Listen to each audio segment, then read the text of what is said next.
ಶ್ರೀ ಶುದ್ಧ ಬ್ರಹ್ಮಣೇ ನಮಃ.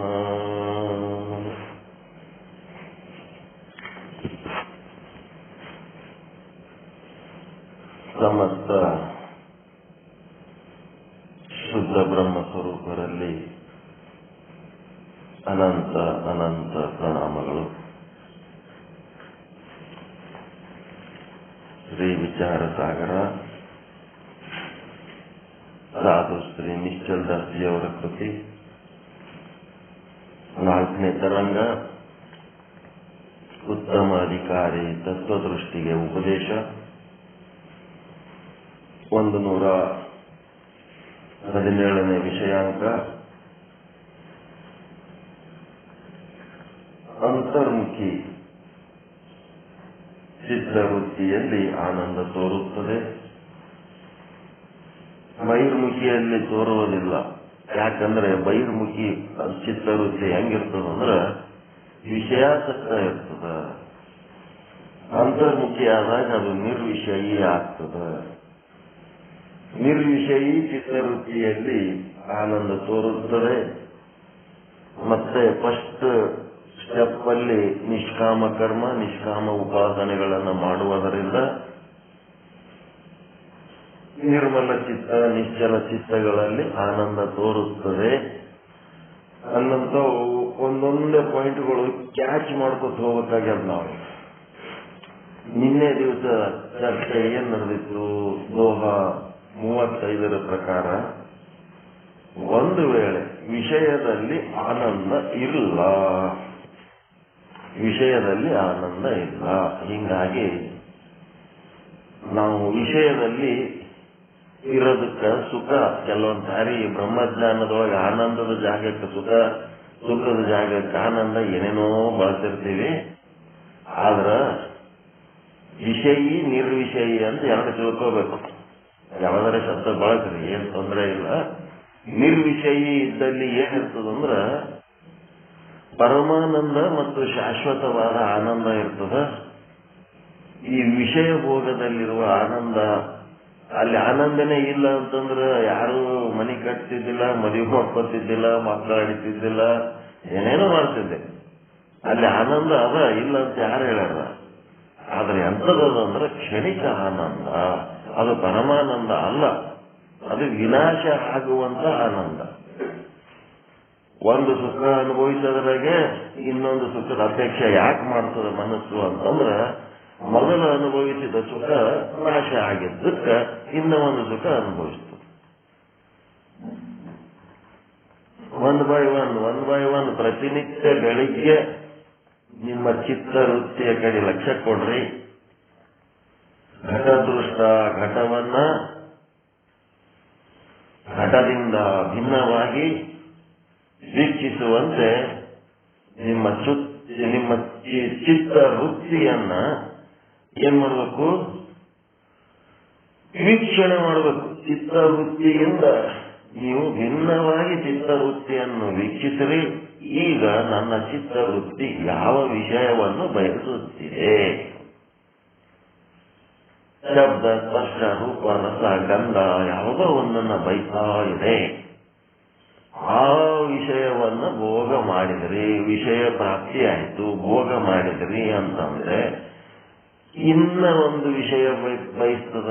ಯಾಕೆ ಬಯಸ್ತದ ಅಂತಂದ್ರೆ ಮೊದಲು ಭೋಗ ಮಾಡಿದ ವಿಷಯದ ಸುಖ ಏನಾಯ್ತು, ನಾಶ ಆಗಿದ್ದಕ್ಕ ಇನ್ನೊಂದು ಭೋಗ ಬಯಸ್ಲಿಕ್ಕತ್ತದ. ಅದಕ್ಕ ಏನಂದ್ರ ಈ ವಿಷಯದಲ್ಲಿ ಆನಂದವಿಲ್ಲ. ವಿಷಯ ಭೋಗ ಮಾಡುವಾಗ ನಮ್ಮ ಚಿತ್ತವೃತ್ತಿ ಏನಾಗ್ತದಪ್ಪ ಅಂದ್ರೆ ಅಂತರ್ಮುಖಿ ಆಗ್ತದ. ಅಂತರ್ಮುಖಿ ಚಿತ್ತವೃತ್ತಿಯಲ್ಲಿ ಆನಂದ ತೋರುತ್ತದೆ.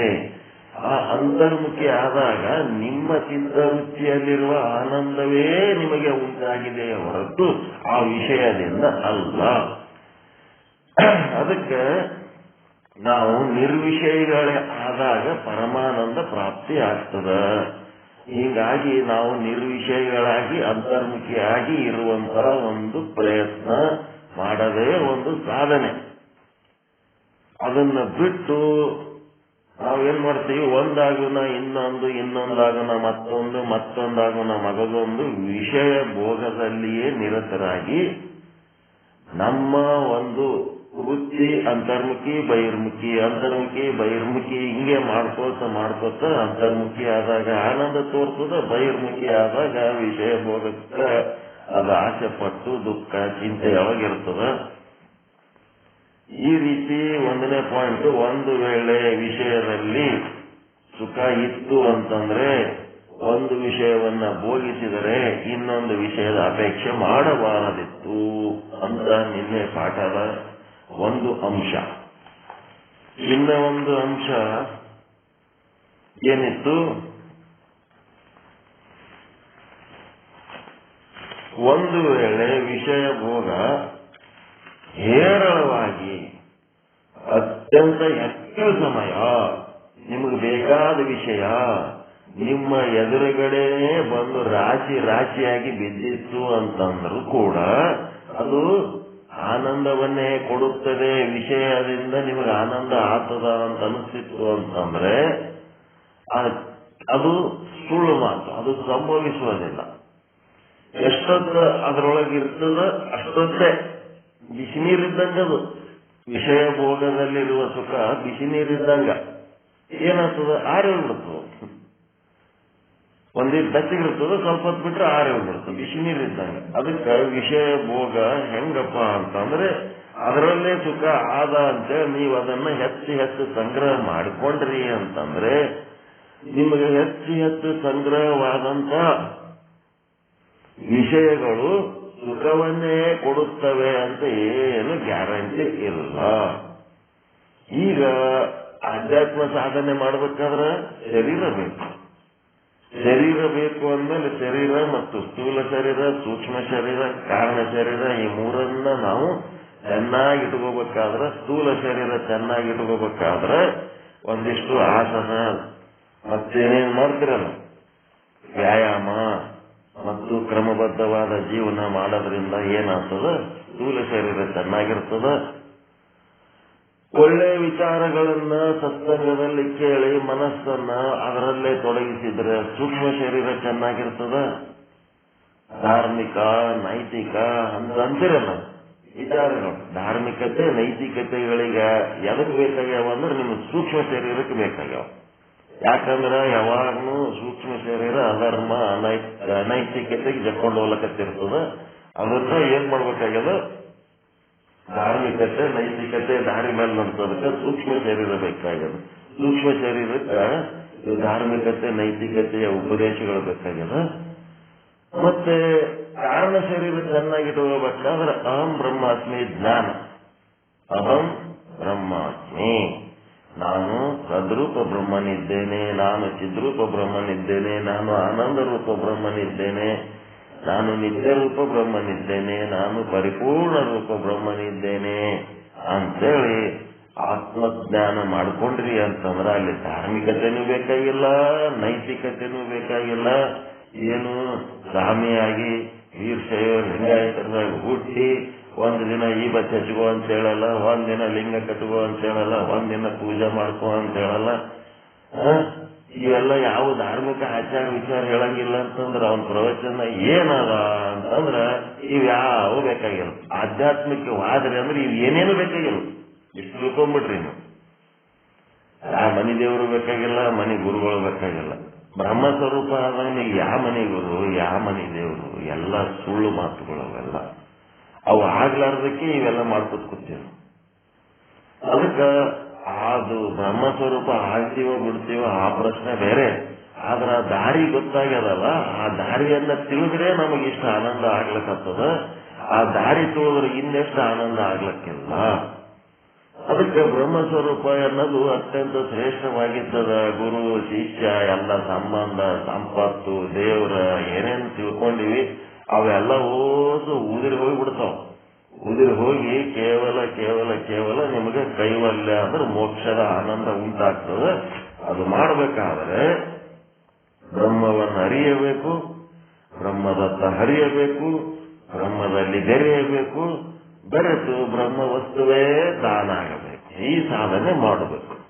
ಈ ಸಾಧನೆ ಮಾಡುವುದಕ್ಕೆ ಒಂದು ಸ್ವಲ್ಪ ಅಕ್ಷರ ಜ್ಞಾನ, ಓದೋದು, ಬರೆಯೋದು, ಮತ್ತು ನಾವು ಶಾಲೆ ಕಲ್ತಿಲ್ರಿ ಅಂತಂದ್ರೆ ಯೂಟ್ಯೂಬ್ನಲ್ಲಿ ಪಾಠಗಳು, ವಾಟ್ಸಪ್ನಲ್ಲಿ ಪಾಠಗಳು ತಗೊಂಡು ಕೇಳಿ, ಮತ್ತು ಊರ್ ಸುದ್ದಿ ಎಲ್ಲ ಕೇಳಿ ಹೇಳಿ, ಯಾರ್ದಾರ ಸುದ್ದಿ ತಗೊಂಡು ಯಾರಿಗಾರ ಹೇಳಕ್ಕ ಇವೆಲ್ಲ ಬರ್ತದ.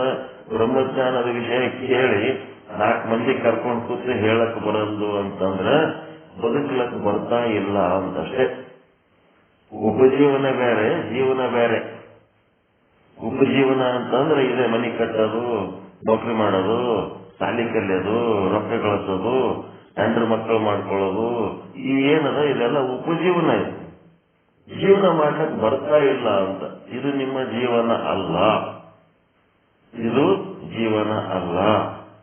ಜೀವನ ಅಂತಂದ್ರೆ ಬ್ರಹ್ಮನನ್ನರಿಯುವುದು, ಬ್ರಹ್ಮನಲ್ಲಿ ಬ್ರಹ್ಮನತ್ತ ಹರಿಯುವುದು, ಬ್ರಹ್ಮದಲ್ಲಿಯೇ ಬೆರೆಯುವುದು, ಬ್ರಹ್ಮ ವಸ್ತುವೇ ತಾನಾಗುವುದು, ತಾನಾಗುವುದರ ಜೊತೆಗೆ ತನ್ನನ್ನು ನಂಬಿದ 4 ಜೀವಿಗಳನ್ನು ಕೂಡ ಬ್ರಹ್ಮ ವಸ್ತುವನ್ನಾಗುವ ಮಾರ್ಗದರ್ಶನ ಮಾಡುವುದು. ಎಲ್ಲಿ ತನಕ ನೀವು ಪಾಠ ಹೇಳಲ್ಲ, ಗಪ್ಪು ಕುಂದಿರ್ತೀರಿ, ಇನ್ನೊಬ್ಬರಿಗೆ ಹೇಳಕ್ ಹೋಗಂಗಿಲ್ಲ ಅಂತಂದ್ರೆ ನೀವು ಗುರುವಿನ ಋಣದಾಗ ಓದ್ತೀರಷ್ಟೇ. ಗುರುವಿನ ಋಣ ತೀರಿಸ್ಲಕ್ ಒಂದೇ ಒಂದು ದಾರಿ, ಇನ್ನೊಂದು 4 ಮಂದಿ ಶಿಷ್ಯರಿಗೆ ಕರ್ಕೊಂಡು ಪಾಠ ಹೇಳಿದ್ರೆ ನೀವು ಏನಾಗ್ತೀರಿ, ಗುರುವಿನ ಋಣದಿಂದ ಮುಕ್ತ ಆಗ್ತೀರಿ. ಗುರುವಿಗೆ ಏನ್ ಕಾಣಿಕೆ ಕೊಡೋದು ಬೇಕಾಗಿಲ್ಲ. ಗುರು ಕೊಟ್ಟ ಜ್ಞಾನವನ್ನ ಇನ್ನೊಂದು 4 ಮಂದಿಗೆ ಕೊಟ್ಟು ಹೋಗ್ಬೇಕಷ್ಟೇ, ಒಳಗಿಟ್ಕೊಂಡು ಹೋಗಬಾರ್ದು. ಅದಕ್ಕೆ ಅತ್ಯಂತ ಶ್ರೀಮಂತ ನೆಲ ಯಾವುದು ಅಂದ್ರೆ ಸುಡುಗಾಡು ಅಂತ. ಸುಡುಗಾಡು ಸತ್ತ ಹೆಣಗಳು ಸುಡುವ ಅಥವಾ ಸತ್ತ ಹೆಣಗಳನ್ನ ಹೂಳುವ ಜಾಗ ಏನದಲ್ಲ ಅತ್ಯಂತ ಶ್ರೀಮಂತ ಅಂತ. ಎಲ್ಲ ದೊಡ್ಡ ದೊಡ್ಡ ದೊಡ್ಡ ದೊಡ್ಡ ಜ್ಞಾನಗಳನ್ನ ತಿಳ್ಕೊಂಡು ತಮ್ಮೊಳಗೆ ಇಟ್ಕೊಂಡು ಸತ್ತು ಹೋಗ್ಬಿಡ್ತಾರಲ್ಲ, ಅಂತ ದೊಡ್ಡ ಜ್ಞಾನದ ಕ್ಷೇತ್ರ ಯಾವುದಂದ್ರೆ ಸುಡುಗಾಡು.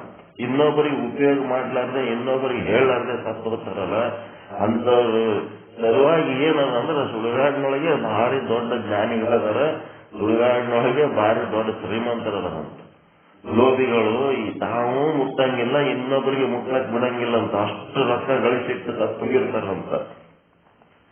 ಇದು ಹೊರಗಿಂದ ಸುಡುಗಾಡು ಬಿಟ್ರೆ ಹೊರಗಿಂದೆಲ್ಲ ಬಡತನ, ಬಡದಾಟ, ಗುದ್ದಾಟ, ಅವರೆಲ್ಲ ತಮ್ಮೊಳಗೆ ಇಟ್ಕೊಂಡು ಸತ್ತು ಹೋಗ್ತಾರಲ್ಲ. ಅದಕ್ಕೆ ಆ ಒಂದು ಸ್ಮಶಾನನೇ ಅತ್ಯಂತ ದೊಡ್ಡ ಜ್ಞಾನದ ಭೂಮಿ, ಅದು ದೊಡ್ಡ ಶ್ರೀಮಂತಿಕೆಯ ಭೂಮಿ ಅಂತಾರ ಸ್ಮಶಾನಕ್ಕೆ. ಅದಕ್ಕೆ ಏನಾಯ್ತಂದ್ರ ವಿಷಯ ಹೇರಳವಾಗಿ ಸಿಕ್ಕರೂ ಸಹಿತ ಆ ವಿಷಯ ನಮಗೆ ಸುಖನೇ ಕೊಡ್ತದಂತ ಏನು ಗ್ಯಾರಂಟಿ ಇಲ್ಲ. ಹೀಗಾಗಿ 2ನೇ ಪಾಯಿಂಟ್ ಮುಗಿತು. ಅದಕ್ಕೆ ವಿಷಯಗಳ ಸಂಗ್ರಹ, ವಿಷಯಗಳ ಭೋಗ ಏನದಲ್ಲ, ಇದು ಹೆಚ್ಚು ಇತ್ತಂದ್ರೆ ನಾವು ಹೆಚ್ಚು ಸುಖವಾಗಿರ್ತೀವಿ ಅನ್ನೋಂಥದ್ದು ಏನದಲ್ಲ, ಬೇವಕೂಫರಂತ ಅಷ್ಟೇ, ಮೂರ್ಖರಂತ. ಹೆಚ್ಚು ಹೆಚ್ಚು ಸಂಗ್ರಹ ಮಾಡಿದ್ರೆ ಹೆಚ್ಚು ಸುಖವಾಗಿರ್ತೀವಿ ಅನ್ನೋರೆಲ್ಲ ಮೂರ್ಖರು. ನಾವು ಎಷ್ಟೇ ಸಂಗ್ರಹ ಮಾಡಿದ್ರು ಒಂದು 10 ಅಂತಸ್ತು ಬಿಲ್ಡಿಂಗ್ ಕಟ್ಟಿದ್ರ ನಮಗಿರ್ಬೇಕಾಗ್ಯದ ಒಂದು ಮನೆ, ಒಂದು ಕೋಣೆ, ಮಳೆ ಗಾಳಿ ಬಿಸಿಲಿನಿಂದ ರಕ್ಷಣೆಗಾಗಿ ಒಂದು ಕೋಣೆ ಬೇಕಾಗಿದೆ ಅಷ್ಟೇ ಇರೋದಕ್ಕೆ. ಅದರ ಬದಲಿ ಮನೆ ಕಟ್ಟೋದು. ಈಗಿನವ್ರು ಮನೆ ಕಟ್ತಾರೆ, ಮೊದಲಿನವ್ರು 1 ಅಂತಸ್ತು ಮನೆ ಕಟ್ತಿದ್ರು. ಈಗಿನವ್ರ ಮನೆ 2 ಅಂತಸ್ತು 3 ಅಂತಸ್ತು ಕಟ್ಟಿ ಮ್ಯಾಲ ತಳಗ ಏರ್ಸಿ ಇಳಿಸಿ ತೋರಿಸ್ತಾರೆ. ಇಷ್ಟು ಮನೆ ಮನ್ಯಾಗ ಎಷ್ಟು ಮಂದಿ ಅದರ ನೋಡಿದ್ರೆ 2 ಗಂಡ ಹೆಂಡತಿ, 1 ಮಗ ಇರ್ತದ. ಅದನ್ನು ಎಲ್ಲರೇ ಶಾಲೆ ಕಲಿಲ್ಲ ಬೇರೆ ಊರಿಗೆ ಹೋಗಿರ್ತದ. ಇವ್ರೇನ್ ಮಾಡ್ತಾರೆ, ಇದು ದೊಡ್ಡ ಮನೆ ತಗೊಂಡು ಅದನ್ನ ಪ್ರದರ್ಶನ ಮಾಡ್ತಾರೆ. ಎಲ್ಲರಿಗೆ ಕರೆಸಿ ಇಷ್ಟು ದೊಡ್ಡ ಮನೆ ಕಟ್ತೀವಿ ನೋಡ್ರಿ, ಬಹಳ ಚಲೋ ಕಟ್ಟಿರಿ, ಬಹಳ ಚಲೋ ಮಾಡ್ರಿ. ಆವತ್ತೊಂದಿನ ಊಟಕ್ಕೆ ಹಾಕ್ತಾರೆ, ಹೋಗ್ತಾರೆ. ಆಮೇಲೆ ಆ ದೊಡ್ಡ ಮನೆ ಕಟ್ಟಿದ ಮೇಲೆ ಇವ್ರು ಇರ್ತಾರೆ ಎಷ್ಟು ರೂಮ್ಗಳದಾಗ, 1 ರೂಮ್ನೊಳಗೆ. ಮತ್ತೆ ಮಂಚದ ಮೇಲೆ ಮಕ್ಕಳದು ಎಷ್ಟು, 10 ಮೇಲೆ ಸುಡುಗಾಡದಾಗ ಎಷ್ಟು ಮಕ್ಕೊಂಡ್ರೆ ಜಾಗ ಹಿಡಿತದಲ್ಲ, ಕಟ್ಟಿದ ಜಾಗ ಮಂಚದ ಮೇಲೆ ಮಕ್ಕೊಂಡ್ರ. ಏನ್ ಜೀವಂತಿದ್ದಾಗ ಏನ್ ಮಂಚದ ತುಂಬ ಮಕ್ಕೋತಾರ? ಬಹಳ ದೊಡ್ಡ ಮಂಚ, 6 ಇಂಚ್ ದಪ್ಪೊಂದು ಬೆಡ್ ಏನೆಲ್ಲ ಹಾಕೊಂಡ್ರು ಸುಡುಗಾಡದಾಗ ಹೆಣಚೇಡ್ ಜಾಗ ಬೇಕು, ಅಟ್ಟೆ ಜಾಗ ಬೇಕು, ಬದುಕಿದಾಗ ಸಹಿತ. ಹಾಗೆ 1 ಮಂಚದ ಮೇಲೆ ಅಟ್ಟೆ ಮಕ್ಕೋತೀರ, ಏನಾರು ಹಗಲು ಮಕ್ಕೋತೀರ? ಇಷ್ಟೆಲ್ಲ ಮಂಚದ ತುಂಬ. ಇಲ್ಲಿ ತನಕ ಯಾವಾರ ಮಂಚದ ತುಂಬ ಹಗಲು ಮಕ್ಕೊಂಡು ಅದನ್ನ ಮಕ್ಕೊಂಡು ನೋಡ್ರಿ, ನಿದ್ದೆ ಎತ್ತದೇನು? ಕೈ ಕಾಲು ಮಡ್ಚಿಕೊಂಡು ಹಚ್ಚಿ ಬಿಡ್ಕೊಂಡು ಒಂದೇನಾರ ಮ್ಯಾಲ ಹಚ್ಚಿದ್ರೆ ನಿಜಿ ಬರ್ತದೆ, ಇಲ್ಲ ಅಂತಂದ್ರೆ ಇಲ್ಲ. ಅಂಥದ್ರೊಳಗೆ ವಿಷಯ ಭೋಗ ಸಂಗ್ರಹ ಅಷ್ಟೆಲ್ಲ ಮಾಡಿದ್ರು ಸಹಿತ ನಮ್ಗೆ 60 ಪ್ಲಾಟ್ ಅವ್ರಿ, 70 ಪ್ಲಾಟ್ ಅವ್ರಿ, 200 ಪ್ಲಾಟ್ ಅವ್ರಿ, 300 ಪ್ಲಾಟ್ ಅವ್ರಿ. ನಮ್ಮಲ್ಲಿ ಬಹಳ ಮಂದಿ ಅದಾರಂತವ್ರು ಕೈಯಾಗೆಲ್ಲ ಕಡಗ ಹಾಕೊಂಡು ಸೆಟೇದೇನು ಓಡಾಡೋದೇನು, ಅಷ್ಟು ಮಂದಿಗೆ ಸಾಲ ಕೊಡ್ತೀವಿ, ಇಷ್ಟು ಮಂದಿಗೆ ಬಡ್ಡಿ ಕೊಡ್ತೀವಿ, ಏನೇನೇನೇನೋ ಹೇಳ್ತಿರ್ತಾರ. ಅವೆಲ್ಲ ನೋಡಿದ್ರ ಈ ಲೌಕಿಕ ಜೀವಿಗಳಿಗೆ ಅಬ್ಬಬ್ಬ ಭಾರಿ ದೊಡ್ಡ ಸಾವುಕಾರ ಅನ್ನಿಸ್ತಿರ್ತದ. ಆದ್ರ ಅವ ಒಬ್ಬ ಕಡು ಮೂರ್ಖ, ಅವಿವೇಕಿ, ದಡ್ಡ, ಹುಚ್ಚ ಅಂತ ಅನಿಸ್ತದ ಜ್ಞಾನಿ ಕಣ್ಣೊಳಗೆ. ಪರೋಪಕಾರನೇ ಇಲ್ಲ, ಬರೀ ಸಂಗ್ರಹ ಮಾಡ್ಕೊಳ್ಳೋದೇ ಒಂದ್ ಕೆಲಸ. ಯಾಕಂದ್ರೆ ಜಾಸ್ತಿ ಏನ್ ಮಾಡಿರ್ತಾರ, ಒಂದ್ ಹೊಲ ತೋತಾರ, ಎಣ್ಣೆ ಮಾಡಿಸ್ತಾರ, ಎಲ್ಲವರು ಪ್ಲಾಟ್ಗಳು ಎಷ್ಟಾಗ್ಯಾವ ಒಂದ್ 4-5 ಮಂದಿ ಕೂಡಿ ಹಚ್ಕೊಂಡ್ಬಿಡ್ತಾರ. 50-60 ಪ್ಲಾಟ್ ಅದು ಮುಗಿದ, ಅದು ಮಾರಾಟ ಆದಾಗ ಏನ ನಡೆದಿರ್ತದೆ, ಮತ್ತೊಂದು ಹೊಲ ತೋತಾರ. ಅದ್ರಾಗ ಒಂದ್ 25 ಪ್ಲಾಟ್, ಇದ್ರಾಗ ಒಂದ್ 35 ಪ್ಲಾಟ್. ಹಿಂಗದಾವ. ಎಷ್ಟದಾವ ಪ್ಲಾಟ್ ನಿಮ್ಮು ಅಂತಂದ್ರೆ 300 ಪ್ಲಾಟ್ ಅದಾವ, 500 ಪ್ಲಾಟ್ ಅದಾವ. ಈ ಬದುಕು ಮಾಡ್ಲಕ್ಕ, ಜೀವನ ಮಾಡ್ಲಕ್ಕ ಜೀವಿಗಳು ಪ್ಲಾಟ್ ತಗೋಬೇಕಂತ ಜನಸಾಮಾನ್ಯರು ಹುಡುಕ್ಲಕ್ ಆದ್ರ ಈ ಕಳ್ಸೋ ಮಕ್ಕಳು ಜಗ್ಗಿ ಜನ ಸುಮಾರಿಕೊಂಡು ಕೂತಿರ್ತಾರ. ಬ್ಯಾರೆ ಅವರಿಗೆ ಜಾಗ ಇರ್ಲಾರ್ದಂಗ್ ಮಾಡಿರ್ತಾರ. ಅವ್ರು ಊರವರೆಗೆ 15 ಕಿಲೋಮೀಟರ್ 20 ಕಿಲೋಮೀಟರ್ ದೂರ ಫ್ಲಾಟ್ ತಗೋಬೇಕಾಗ್ಯದ ಇವ್ರು ಮಾಡೋ ಕೆಲ್ಸಕ್ಕ. ತಾವು ಬದುಕದು ಎಷ್ಟು ಜಾಗದಾಗ ಮಕ್ಕಳು ಇರ್ತಾರೆ. ಇವರು ಬದುಕು ಎಷ್ಟು ಬೇಕಿದಕ್ಕ? ವಿಷಯ ಸಂಗ್ರಹದಿಂದ ಸುಖ ಆಗ್ತದ ಅನ್ನಂತ ಮೂರ್ಖತನದ ವಿಚಾರ ತಲೆ ಒಳಗೆ ಇಟ್ಕೊಂಡು ಈ ರೀತಿಯಾದಂತ ಕೆಲಸಗಳು ಮಾಡ್ತಾರೆ. ಇದು ವಿಷಯ ಭೋಗ ಸಂಗ್ರಹ ಒಳ್ಳೆಯದಲ್ಲ. ನಮ್ಮ ಭೋಗಕ್ಕೆ ಎಷ್ಟು ಬೇಕು ಅಷ್ಟೇ ಇರಬೇಕು. ಲೋಕದ ಇತರ ಜೀವಿಗಳ ಭೋಗದ ವಸ್ತುಗಳನ್ನ ನಮ್ಮ ಮನೆಯೊಳಗೆ ಸಂಗ್ರಹ ಮಾಡ್ಕೊಂಡಿವಿ ಅಂತಂದ್ರ ಆ ಜೀವಿಗಳ ಇದು ಭಾಗ ಏನದ, ಎಲ್ಲ ಜೀವಿಗಳು ಸುಖವಾಗಿ ಬದುಕುವುದಕ್ಕ ಈ ಭೂಮಿ. ಇವ್ರು ಒಬ್ಬರು ಇಬ್ಬರು ಮಾಡಂತ ಕಂತ್ರಾಟ ಕೆಲಸಕ್ಕ ಲೋಕದ ಇತರ ಜೀವಿಗಳು ಕಷ್ಟ ನಷ್ಟ ಅಪಮಾನ ಹಿಂಸೆ ದುಃಖ ಏನ್ ಅನುಭವಿಸ್ತದಲ್ಲ, ಅವೆಲ್ಲ ಕರ್ಮ ಇವ್ರ ಮನೆಗೆ ಬರ್ತಾವ. ಎಲ್ಲ ಕರ್ಮಗಳು ಇವ್ರ ಮನೆಗೆ ಬರ್ತಾವ. ಇವ್ರ ಮನೆಗೆ ಬಂದು ಇಡೀ ಮನೆ ಸರ್ವನಾಶ ಮಾಡಿಬಿಡ್ತು. ಹೀಗಾಗಿ ಯಾವಾಗಲೂ ಅತಿಯಾದ ಭೋಗ ಸಂಗ್ರಹ ಮಾಡಬಾರ್ದು. ಎಷ್ಟು ಅವಶ್ಯಕತೆ ಇದೆ ಅಷ್ಟೇ ಮಾಡ್ಕೋಬೇಕು, ಹೆಚ್ಚಿಗೆ ಮಾಡ್ಕೊಳಕ್ ಹೋಗ್ಬಾರ್ದು. ಅಲ್ಲಿ ಏನಾಗ್ತದಪ್ಪ ಅಂತಂದ್ರೆ ವಿಷಯ ಭೋಗ ಏನಾಯ್ತು, ಇರೋದು ಒಂದು ಅರ್ಧ ಮಂಚದಾಗೆ ಇದ್ದು ಮಕ್ಕೊಂಡು ಹೇಳ್ತೀವಿ ಅಷ್ಟೇ. ಮತ್ತೇನ್ ಮಾಡ್ತೀವಿ, ಊಟ ಮಾಡೋದು. ಎಷ್ಟು ದವಸ ಧಾನ್ಯ ಸಂಗ್ರಹ ಮಾಡಿದ್ರು ನಾವು ಊಟ ಮಾಡೋದು ಒಂದು ಹಿಡಿ ಅನ್ನ ಅಷ್ಟೇ. ಅದಕ್ಕಿಂತ ಹೆಚ್ಚಿಗೆ ಏನು ಬಹಳ ದೊಡ್ಡ ಸೌಕಾರದರಂದ್ರೆ ಏನು 10 ಸೇರು ಅಕ್ಕಿ ಕುದಿಸ್ಕೊಂಡು ತಿಂತಾರೇನು? ಅವರು ಅದೇ 1 ಗ್ಲಾಸ್ 2 ಗ್ಲಾಸ್ ಅಕ್ಕಿ ಕುದಿಸ್ಕೊಂಡು ತಿಂತಿರ್ತಾರ. ಹೀಗಾಗಿ ತಿನ್ನೋದು ಅಷ್ಟೇ, ಇರೋದು ಅಷ್ಟೇ. ಭೋಗದೊಳಗ ಏನೂ ನಮ್ಮ ಸಂಗ್ರಹ ಜಾಸ್ತಿ ಮಾಡಿ ಬಚ್ಚೆ ಭಾರಿ ಪ್ರಮಾಣದ ಭೋಗ ಅಂತ ಅಲ್ಲೇನಿರಲ್ಲ. ಈಗೇನಾಗ್ಯದಪ್ಪ ಅಂತಂದ್ರೆ ವಿಷಯ ಸಂಗ್ರಹಗಳನ್ನ ಮಾಡೋದ್ರಿಂದ ಅಜ್ಞಾನ ಅದು ಸುಖ ಕೊಡ್ತದಂತಲ್ಲ. ಈಗೇನಾಗ್ತದ, ಆಸ್ತಿ ಜಾಸ್ತಿ ಮಾಡಿದ ಕೂಡ್ಲೇನೆ ಬೇರೆ ಬೇರೆ ಅವ್ರು ಯಾರೇ ಕಬ್ಜಾ ಮಾಡಿಬಿಡ್ತಾರ. ಮಾಡಿದ ಹೊತ್ನಾಗ ಅದು ಸುಖ ಕೊಡ್ಲಕ್ಕತ್ತದ, ದುಃಖ ಕೊಡ್ಲಕ್ಕತ್ತಿ ಬಿಡ್ತದ. ಯಾರು ಬಂದು ಜಾಸ್ತಿ ನಿಮ್ಮ ಬದುಕು ಮಾಡ್ಲಕ್ಕ ಸಾಧ್ಯ ಇರ್ಲಾರ್ದಷ್ಟು ನೀವು ಮಾಡಿ ಇಟ್ಬಿಟ್ರಿ ಅದ್ರಾಗ ಅಂತಂದ್ರ ಬೇರೆ ಯಾರು ಬಂದು ಯಾರೇ ಕಚ್ಕೊಂಡ್ಬಿಟ್ರಿ ಅಂತಂದ್ರೆ ಅದು ಸುಖ ಕೊಡೋದ್ರ ಬದಲಿ ದುಃಖ ಕೊಡೋದು. ಹೀಗಾಗಿ ನಮ್ಮ ವಿಷಯದಲ್ಲಿ ಸುಖ ಆದಂತ ಯಾರಿಗಾರ ತಲೆಯಾಗಿತ್ತು ಅಂತಂದ್ರ ಅದನ್ನ ಹೆಚ್ಚು ಸಂಗ್ರಹ ಮಾಡ್ಕೊಂಡ್ರೆ ನಾವು ಹೆಚ್ಚು ಸುಖವಾಗಿರ್ತೀವಿ ಅಂತಾರಲ್ಲ. ಇವರೆಲ್ಲರೂ ಕಡು ಮೂರ್ಖರು, ದಾಂಡರು, ಓಚರು. ಇದೇನಾಗ್ತದ, ಹೆಚ್ಚು ಆದಂಗ ಒಂದೇ ಮಾತಿನಲ್ಲಿ ಹೇಳೋದೇನಪ್ಪ ಅಂದ್ರೆ ಅದು ನಮ್ಮನ್ನು ಕಾಯುವ ಮಟ್ಟಿಗೆ ಇರಬೇಕೇ ಹೊರತು ನಾವು ಅದನ್ನ ಕಾಯುವ ಮಟ್ಟಿಗೆ ಅದನ್ನ ಬೆಳೆಸಿಕೊಳ್ಳಬಾರದು. ಹೆಂಗದರೆ ನಮ್ಮನ್ನು ಕಾಯ್ಬೇಕದು, ನಾವು ಅದನ್ನು ಕಾಯ್ಲಕ್ಕೆ ಹೋಗೋದೇನದು. ಅದನ್ನು ಜಗ್ಗಿ ಸಂಗ್ರಹ ಮಾಡಿದ್ಮೇಲೆ ಅದನ್ನೇ ಕಾಯ್ಬೇಕಾಗ್ತದ. ಕರೆಕ್ಟ್ ಅದ ಇಲ್ಲ ಈ ಮಾತ? ನಮ್ಮ ಶರೀರ, ನಮ್ಮ ಮನಸ್ಸು, ನಮ್ಮ ದೇಹ, ನಮ್ದೇನದ ನಮ್ಮನ್ನ ಚೆನ್ನಾಗಿ ಇಟ್ಟುಕೊಳ್ಳೋದ್ರ ಸಲುವಾಗಿ ವಿಷಯ ಸಂಗ್ರಹ ಬೇಕು. ವಿಷಯ ಇಲ್ಲ ಅಂತಂದ್ರೆ ದೇಹ ನಡೆಯಂಗಿಲ್ಲ. ಆದ್ರೆ ಆ ವಿಷಯ ಸಂಗ್ರಹಣೆ ಜಾಸ್ತಿ ಮಾಡ್ಕೊಳ್ಳಿಕ್ಕೆ ನಾವು ಅದನ್ನ ಕಾಯ್ಕೊತ್ ಕುಂದಿರ್ಬೇಕಲ್ಲ. ಹೆಂಗಿದು? ಇದು ಮಾತು ಕರೆಕ್ಟ್ ಅದ ಇಲ್ಲ? ವಿಷಯ ಎಷ್ಟು ಬೇಕು ಅಂದ್ರೆ ನಮ್ಮನ್ನ ಕಾಯುವುದಕ್ಕ, ನಮ್ಮನ್ನ ಪೋಷಿಸುವುದರ ಮಟ್ಟಿಗೆ ಬೇಕು. ಬದುಕುದ್ರೆ ಏನ್ ಹೇಳ್ಬೇಕು? ಈ ಮಾತು ಕರೆಕ್ಟ್ ಅದ ಇಲ್ಲ?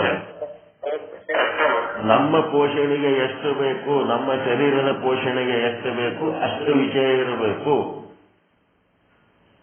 ಹೆಚ್ಚು ಮಾಡ್ಕೊಂಡ್ರೆ ಏನಾಗ್ತದ, ಅದ್ರ ಪೋಷಣೆ ಮಾಡೋದಕ್ಕೆ ನಾವು ಹೋಗ್ಬೇಕಾಗ್ತದೆ. ಅದು ಆಗಬಾರದು, ಆ ಮಟ್ಟದ ಸಂಗ್ರಹ ಆಗಬಾರದು. ನೆಕ್ಸ್ಟ್ ಮುಂದಿನ ಹೆಜ್ಜೆ, ಸದ್ಗುರು ದೇವ ಏನ್ ತೋರಿಸ್ತಾನ ಬ್ರಹ್ಮ ಅಂತಂದ್ರೆ, ಒಂದು ವೇಳೆ ವಿಷಯದಲ್ಲಿಯೇ ಆನಂದವಿದ್ದುದಾದರೆ, ಮೂರನೇ ಪಾಯಿಂಟ್ ಇದು, ಈ ಯೋಗ ಆನಂದ, ಯೋಗ ಏನ್ ಮಾಡ್ತಿರಲ್ಲ, ಈ ಯೋಗಾಸನ ಮಾಡೋದು ಯೋಗ ಅಲ್ಲ, ಎಲ್ಲ ಅದು ತಪ್ಪು. ರಾಮದೇವ್ ಬಾಬಾ ಇವು ಏನಂದ್ರೆ ಇವು ಮಾಡ್ತಾರಲ್ಲ, ಮೈ ಕೈ ಒಳಸವು, ಅವಕ್ಕೆ ಯೋಗ ಅಂತಂದ್ರೆ ಅಲ್ಲದು. ಯೋಗ ಅಂತಂದ್ರ ಮನಸ್ಸನ್ನು ಬ್ರಹ್ಮನಲ್ಲಿ ಬೆರೆಸುವುದು ಯೋಗ, ಜೀವ ಬ್ರಹ್ಮರ ಏಕತ್ವನೇ ಯೋಗ. ರಾಮದೇವ್ ಬಾಬಾ ಎಲ್ಲಿ ಜೀವ ಬ್ರಹ್ಮರ ಏಕತ್ವ ಎಲ್ಲಿ ಹೇಳ್ತಾರೆ ಅವರು? ಫಸ್ಟ್ ಕ್ಲಾಸ್ ಎಕ್ಸರ್ಸೈಸ್ ಮಾಡುತ್ತಾರ, ಅದಕ್ಕೆ ಯೋಗ ಅಂತಾರ. ಅದು ಯೋಗ ಅಲ್ಲ, ಯೋಗಾಸನ. ಯೋಗ ಆಸನ, ಯೋಗ ಮಾಡುವುದಕ್ಕ ಒಂದು ಪೂರ್ವ ಸಿದ್ಧತೆ ಅಷ್ಟೇ. ಈ ಶರೀರ ಅಲ್ಲಾಡ್ಲಾರ್ದಂಗ ತಟಸ್ಥವಾಗಿ ಇಟ್ಕೊಳ್ಳೋದ್ರ ಸಲುವಾಗಿ ಅದಕ್ಕೆ ಸಶಕ್ತವಾಗಿ ಇಡಬೇಕಾಗ್ತದ. ಅದು ಯೋಗಾಸನಕ್ಕೆ ಯೋಗ ಅಂತೇಳಿ ತಪ್ಪು ಅರ್ಥ ಕೊಟ್ಟಾರ. ಯೋಗ ಅಂದ್ರೆ ಜೀವ ಬ್ರಹ್ಮರ ಏಕತ್ವ ಮಾಡದೆ ಯೋಗ. ಯೋಗಾಸನ ಬೇರೆ, ಯೋಗ ಬೇರೆ. ಯೋಗಕ್ಕೆ ಪೂರ್ವ ಸಿದ್ಧತೆ ಮಾಡ್ಕೊಳ್ಳಂಥದ್ದು ಆಸನ. ಆಸನ ಸಿದ್ಧಿ ಅಂದ್ರೇನು, ಹೆಂಗ್ ಕೂಡಬೇಕು ಬ್ರಹ್ಮಜ್ಞಾನಕ್ಕ ಅಂತೇಳಿ ಕೆಲವೊಂದು ಆಸನಗಳು ಹಾಕಿಕೊಟ್ಟಾರ. ಆ ಬ್ರಹ್ಮಜ್ಞಾನಕ್ಕ ಹೆಂಗಿರ್ಬೇಕಂದ್ರೆ ಕೊಟ್ರೆ ಅದು ಸಿದ್ಧಿ ಯಾವತ್ತಂತಂದ್ರ ಅಳ್ಳಾಡ್ಲಾರ್ದಂಗ್ ಕೂಡ್ಬೇಕು. ಅದಕ್ಕೆ ಸಿದ್ದೇಶ್ವರ ಸ್ವಾಮಿಗಳು ಏನ್ ಹೇಳಿದ್ರು, ಯೋಗ ಪದ್ಧತಿ ಒಳಗ ಅವೆಲ್ಲ ಆಸನಗಳು ಕೊಟ್ಟಾರ. ನಿಮ್ಮ ಶರೀರಕ್ಕೆ ಆ ಆಸನಗಳು ಹಾಕೊಂಡು ಕೂಡ್ಲಕ್ ಅನುಕೂಲ ಅದ್ರ ಕೂಡ್ರಿ. ಆಗ್ಲಿಲ್ಲ ಅಂತಂದ್ರ ನಿಮಗೆ ಹ್ಯಾಂಗ ಕೂಡ್ಬೇಕನ್ನುತ್ತದ ಹಾಗೆ ಕೂಡ್ರಿ. ಅದಕ್ಕೇನಂತಾರ ಅನುಕೂಲಾಸನ ಅಂತಾರ. ಅದಕ್ಕೆ ಅನುಕೂಲಾಸನ, ಅನುಕೂಲವಾಗಿ ಇರ್ರಿ. ಕುಂದ್ರೆ ಹೆಂಗ್ ಕೂಡಬೇಕು, ಅನುಕೂಲನಾಗ ಕುಂತು ಹೆಂಗಪ್ಪ ಅಂತಂದ್ರೆ ನಿಮ್ಗೆ ಹೆಂಗ್ ಅನುಕೂಲ ಆಗ್ತದ ಹಂಗೆ ಕುಂದ್ರೆ ಒಂದು ಗಳಿಗೆ ಹಂಗೆ ಕುಂದ್ರೆ ಅಲ್ಲಾಡ್ಲಾರ್ದಾನೆ ತಟಸ್ಥವಾಗಿ ಕುಂದ್ರೆ ಅದೇ ಆಸನ ಸಿದ್ಧಿ. ಅನುಕೂಲಾಸನ ಸಿದ್ಧಿ ಮಾಡ್ಕೋರಿ. ಯೋಗಾಸನ ಪದ್ಧತಿ ಪ್ರಕಾರ ಹೆಂಗ್ ಕೊಡ್ಬೇಕು, ಸ್ವಸ್ತಿಕಾಸನ ಮತ್ತಿನ್ನ ಯಾವ್ಯಾವ ಆಸನಗಳದಾವಲ್ಲ, 3 ಆಸನಗಳದಾವ ಯೋಗಕ್ಕ. ಯಾವ್ಯಾವ್ರಿ 3 ಆಸನಗಳು? ಸಿದ್ಧಾಸನ, ಪದ್ಮಾಸನ, ಸ್ವಸ್ತಿಕಾಸನ ಹಿಂಗದವ. ಈ ಆಸನಗಳನ್ನ ನಿಮಗ ಮಾಡ್ಲಿಕ್ಕೆ ಆಗಲಿಲ್ಲ ಅಂತಂದ್ರೆ ಅನುಕೂಲಾಸನ ಸಿದ್ಧಿ ಮಾಡ್ಕೊಳ್ಳೋದಂದ್ರೇನು, ಕುಂದಂಗೆ ಕೂಡೋದು ಅಳ್ಳಾಡ್ಲಾರ್ದಂಗ. ಹೆಂಗ್ ಕೂಡ್ತೀರಿ ಕುಂದಿರ್ರಿ, ಒಂದು ಸ್ವಲ್ಪ ಮೈ ಕೈ ಅಳ್ಳಾಡ್ಲಾರ್ದಂಗ ಅಷ್ಟೇ ಕುಂದಿರ್ಬೇಕು 24 ನಿಮಿಷ. ಅದೇ ಆಸನ ಸಿದ್ಧಿ. ಆ ರೀತಿ ಕೂಡ್ಬೇಕಾದ್ರ ಈ ಶರೀರ ಅಳ್ಳಾಡ್ಲಾರ್ದಂಗ ಕೂಡ್ಬೇಕಾದ್ರೆ ಅದ್ರೊಳಗೆ ಯಾವ ತಳಮಳಗಳು ಇರಬಾರ್ದು. ಆ ತಳಮಳ ಇರಬಾರ್ದಂದ್ರೆ ಒಳಗ ಮನಸ್ಸು ಚೆನ್ನಾಗಿರ್ಬೇಕು, ಆರೋಗ್ಯನೂ ಚೆನ್ನಾಗಿರ್ಬೇಕು, ಹಂಗ ಕೂಡ್ಲಕ್ ಸಾಧ್ಯ ಆಗ್ತದೆ. ಇದು ಚೆನ್ನಾಗಿರ್ಬೇಕು ಅಂತಂದ್ರೆ ಅದಕ್ಕೆ ತಕ್ಕಂತೆ ನಮ್ಮ ಮನಸ್ಸಿನ, ನಮ್ಮ ಶರೀರದೊಳಗಿರುವ ಪ್ರತಿಯೊಂದು ಜೀವಕೋಶಕ್ಕ ಹೇರಳವಾಗಿ ಆಕ್ಸಿಜನ್, ಆಮ್ಲಜನಕ ಮತ್ತು ಗ್ಲೂಕೋಸ್ ಸಪ್ಲೈ ಆಗಬೇಕು. ಎಲ್ಲ ಶರೀರದ ಮೂಲೆಯಲ್ಲಿರುವ ಜೀವಕೋಶಗಳಿಗೆ ಗ್ಲೂಕೋಸ್ ಸಪ್ಲೈ ಆಗಬೇಕು. ಆ ಗ್ಲೂಕೋಸ್ ಸಪ್ಲೈ ಆಯ್ತು ಅಂತಂದ್ರೆ ಏನಾಗ್ತದ, ನಿಮ್ಮ ಆರೋಗ್ಯ ಚೆನ್ನಾಗಿರ್ತದ, ಆಸನ ಸಿದ್ಧಿ ಮಾಡ್ಲಿಕ್ಕೆ ಸಾಧ್ಯ ಆಗ್ತದ. ಅದಕ್ಕೆ ಮೈ ಕೈ ಎಲ್ಲ ಒಳ್ಳಿಸಿ ಪಳ್ಳಿಸಿ ಏನೇನೋ ಮಾಡಿ ಇಡೀ ಶರೀರದ ಪ್ರತಿಯೊಂದು ಮೂಲೆಗೆ ನೀವು ಉಂಡ ಅನ್ನದ ಗ್ಲೂಕೋಸು ಮತ್ತು ನೀವು ಉಸಿರಾಡಿಸಿದ ಗಾಳಿ ಅವೆರಡು ಒಯ್ದ ಜೀವಕೋಶಕ್ಕೆ ಮುಟ್ಟಿಸಿ ಬರೋ ಕೆಲಸ ಅದಷ್ಟೇ, ಮತ್ತಿನ್ನೇನಿಲ್ಲ. ಯೋಗಾಸನ ಮಾಡೋದಂದ್ರೆ ಇಡೀ ಶರೀರದ ಪ್ರತಿಯೊಂದು ಜೀವಕೋಶಗಳಿಗೆ ಗ್ಲೂಕೋಸು ಮತ್ತು ಆಕ್ಸಿಜನ್, ಆಮ್ಲಜನಕ ತಲುಪಿಸುವ ಕೆಲಸನೇ ಯೋಗಾಸನ. ಅಲ್ಲೇ ಶುದ್ಧ ಬ್ರಹ್ಮ ಸ್ವರೂಪ ಆಗೋದು ಏನಿ ಮನಸ್ಸು ಹೆಂಗ್ ಕಂಟ್ರೋಲ್ ಮಾಡ್ಬೇಕು, ಮನಸ್ಸಿಗೆ ಏನ ಆಸೆಗಳದಾವ ಅವು ಹೆಂಗ್ ಕಂಟ್ರೋಲ್ ಮಾಡ್ಬೇಕು ಅಂತವೇನಾದ್ರು ಉಪದೇಶ ಅದಾವೇನಲ್ಲಿ ಯೋಗಾಸನದಾಗ? ಏನಿಲ್ಲ. ಚಂದ ಚಂದ ಚಂದ ಮೈ ಹೆಂಗ್ ಬದಲಿಸ್ಬೇಕು, ಕೈ ಹೆಂಗ್ ಬದಲಿಸ್ಬೇಕು, ಕೈ ಮೇಲೆ ಹೆಂಗ್ ಕುಂದಿರ್ಬೇಕು, ಕಾಲ್ ಮೇಲೆ ಹೆಂಗ್ ಕುಂದಿರ್ಬೇಕು, ಏನೇನೋ ಇರ್ತಾವ. ಯೋಗ ಬೇರೆ, ಯೋಗಾಸನ ಬೇರೆ, ಇದನ್ನು ತಿಳ್ಕೋಬೇಕು. ಒಂದು ವೇಳೆ ವಿಷಯದಲ್ಲಿಯೇ ಆನಂದವಿದ್ದುದಾದರೆ ಸಮಾಧಿ ಕಾಲದಲ್ಲಿ ಜ್ಞಾತೃ ಜ್ಞಾನ ಜ್ಞೇಯ ಏನಾಗಿರ್ತದ? ಸವಿಕಲ್ಪ ನಿರ್ವಿಕಲ್ಪ ಸಮಾಧಿ ಅಂತ ಇರ್ತದ. ಜ್ಞಾತೃ ಜ್ಞಾನ ಜ್ಞೇಯ ಅಂದ್ರೆ ಗೊತ್ತದ? ಜ್ಞಾನ ಅಂದ್ರೇನು, ಜ್ಞಾತೃ ಅಂದ್ರೇನು, ಜ್ಞೇಯ ಅಂದ್ರೇನು? ಜ್ಞೇಯ ಅಂತಂದ್ರ ಯಾವ ವಸ್ತುವನ್ನು ತಿಳ್ಕೋಬೇಕಂತೀರಿ? ಅದು ಜ್ಞೇಯ. ಜ್ಞಾತೃ ಅಂದ್ರ ಯಾರು ತಿಳ್ಕೋಬೇಕಂತಾರ? ಅವರು ಜ್ಞಾತೃ. ಮತ್ತ ಅದನ್ನು ಎಷ್ಟರ ಮಟ್ಟಿಗೆ ತಿಳ್ಕೊಂಡಿರಿ? ಅದು ಜ್ಞಾನ. ಹೌದಾ ಇಲ್ಲ? ಜ್ಞಾತೃ ಜ್ಞಾನ ಜ್ಞೇಯ ಅಂತಂದ್ರೆ ನೀವು ಎಷ್ಟರ ಮಟ್ಟಿಗೆ ತಿಳ್ಕೊಂಡಿರಿ? 10% ತಿಳ್ಕೊಂಡಿರೋ, 20% ತಿಳ್ಕೊಂಡಿರೋ, 100% ತಿಳ್ಕೊಂಡಿರೋ, ಅದಕ್ಕೇನಂತಾರೆ ಜ್ಞಾನ ಅಂತಾರೆ. ಬರೀ ತಿಳ್ಕೊಳ್ಳೋದಲ್ಲ, ಅದ್ರ ಸಂಗಟ ಕನೆಕ್ಷನ್ದಾಗ ಇರಬೇಕು. ಜ್ಞಾನ ಇಂದ್ರಿಯ ಅಂತಾರಲ್ಲ, ಜ್ಞಾನೇಂದ್ರಿಯ ಅಂತಂದ್ರೆ ಜ್ಞಾನ ಹೆಂಗಿರ್ತದ? ನೀವು ಜಾಮೂನು ತಿನ್ನೋ ಟೈಮಿನಲ್ಲಿ ಜ್ಞಾನ ಎಲ್ಲಿರ್ತದ್ರಿ? ನಾಲಿಗೆ ಮೇಲೆ ಜಾಮೂನ್ ಇದ್ದಾಗ ಅಷ್ಟೇ ಜಾಮೂನಿನ ಜ್ಞಾನ. ಜಾಮೂನು ಆ ಕಡೆ ಹೋಯ್ತು, ಹೊಟ್ಟೆಗೆ ಹೋಯ್ತು ಅಂತಂದ್ರೆ ಏನಾಯ್ತು? ಜಾಮೂನಿನ ಜ್ಞಾನದ ಸ್ಮೃತಿ ಅಷ್ಟೇ, ಅದು ಸ್ಮೃತಿ ಜ್ಞಾನ. ಜಾಮೂನಿನ ಜ್ಞಾನ ಅಲ್ಲದು. ಜಾಮೂನ್ ಹೆಂಗಿರ್ತದ? ರುಚಿ ಇರ್ತದ. ಈಗ ಅದ ಏನು ನಿಮ್ ನಾಲಿಗೆ ಮೇಲೆ ಜಾಮೂನ್ ಅದ ಏನು? ಇಲ್ಲ, ನೆನಪದ ಅಷ್ಟೇ ನಿಮಗೆ ಜಾಮೂನಿಂದ. ಅದೇನಂದ್ರೆ ಸ್ಮೃತಿ ಜ್ಞಾನ, ಜಾಮೂನಿನ ಜ್ಞಾನ ಅಲ್ಲದು. ನೆನಪು ಮಾಡ್ಕೊಂಡಿರ ಅಷ್ಟೇ, ನೆನಪು ಮಾಡ್ಕೊಂಡು ಹೇಳಕತ್ತೆ. ನಾಲಿಗೆ ಮೇಲೆ ಜಾಮೂನ್ ಜ್ಞಾನ ಅಂದ್ರೇನು? ಬ್ರಹ್ಮಜ್ಞಾನ ಅಂದ್ರೇನು? ಬ್ರಹ್ಮ ಸ್ವರೂಪದಲ್ಲಿಯೇ ನೀವು ಇದ್ದು ನೀವು ವರ್ತಿಸ್ತಾ ಇದ್ರೆ ಅದು ಬ್ರಹ್ಮಜ್ಞಾನ. ವಿಚಾರ ಸಾಗರದೊಳಗಿರೋದು ಎಲ್ಲ ಒಟ್ಟು ಓದ್ಕೊಂಡಕ್ಕೆ ಈ ನಾ ತಿಳ್ಕೊಂಡಿದ್ದೆ ಬ್ರಹ್ಮಜ್ಞಾನ ಅಂದ್ರೆ ಅಲ್ಲ. ಬ್ರಹ್ಮಜ್ಞಾನದ ಲಕ್ಷಣ ಎರಡು ದೊಡ್ಡ ಲಕ್ಷಣಗಳು ಏನದವ? ಪರಮಾನಂದ ಪ್ರಾಪ್ತಿ, ಸರ್ವ ದುಃಖ ನಿವೃತ್ತಿ. ನೀವು ಪರಮಾನಂದದಾಗ ಯಾವಾಗ ಇರ್ತೀರಿ, ಪರಮಾನಂದದಲ್ಲಿ ಯಾವಾಗ ವರ್ತಿಸ್ತಾ ಇರ್ತೀರಿ, ಆವಾಗ ಅದು ನಿಮ್ಮದು ಬ್ರಹ್ಮಜ್ಞಾನ.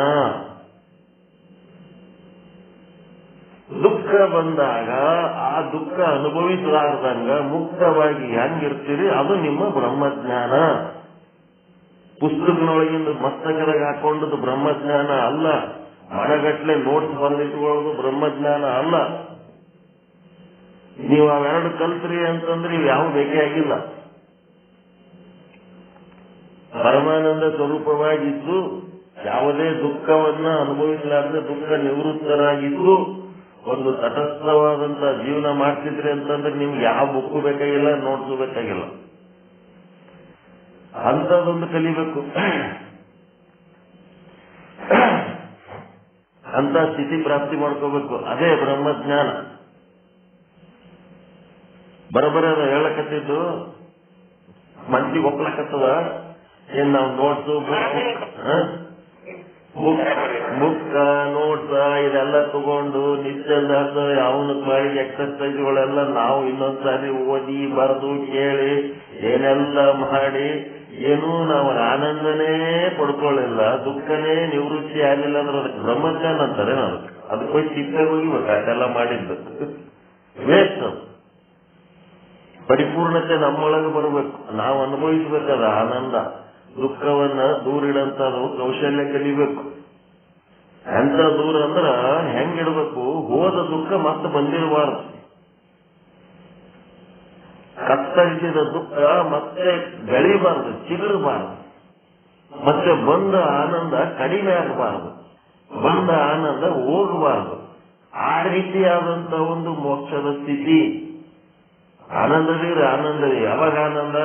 ಗಂಡ ಹೆಂಡತಿ ಮಕ್ಕಳು ಎಲ್ಲ ಜೀವನದ ರೊಕ್ಕ ರೂಪಾಯಿ ಬಂಗಾರ ಎಲ್ಲ ಚೆನ್ನಾಗಿದ್ದಾಗ ಆನಂದದೇವಿ. ಒಂಚೂರು ರೊಕ್ಕ ಕಡಿಮೆ ಆಯ್ತು, ಬ್ಯಾಂಕ್ ಬ್ಯಾಲೆನ್ಸ್ ಡೌನ್ ಆಗ್ಲಕತ್ತು, ಕೈಯಾಗ ರೊಕ್ಕಿಲ್ಲ, ಅಥವಾ ಗಂಡ ಅಥವಾ ಹೆಂಡತಿ ಮುಷಿ ಮುಷಿ ಅಂತ ಉಲ್ಟಾ ಹೊಡ್ಲಕತ್ರು, ಮಕ್ಕಳು ಎದುರು ಮಾತಾಡ್ಲಕತ್ರು, ಅವು ಪಾಸ್ ಆಗಲಾಗ್ಯಾವ, ನೌಕರಿ ಮಾಡಲಾಗ್ಯಾವ, ಮಕ್ಕಳು ಕಳ್ಸಲಾಗ್ಯಾವ, ಹೆಣ್ಣು ಸಿಗಲಾಗ್ಯದ, ಗಂಡು ಸಿಗಲಾಗ್ಯದ ಅಂದ ಕೂಡಲೇ ಮಾರಿ ಸಣ್ಣ ಅವ್ರ ಭೋಗ ಅವು ಅನುಭವಿಸ್ಲಕ್ ಬಂದವ, ನಮ್ಮ ಭೋಗ ನಾವು ಅನುಭವಿಸ್ಲಕ್ ಬಂದೀವಿ. ನಮ್ಮ ಪ್ರಯತ್ನ ಏನ್ ಮಾಡೋದದ ಅಷ್ಟು ಮಾಡಿ ಮುಕ್ತವಾಗಿರ್ಬೇಕು.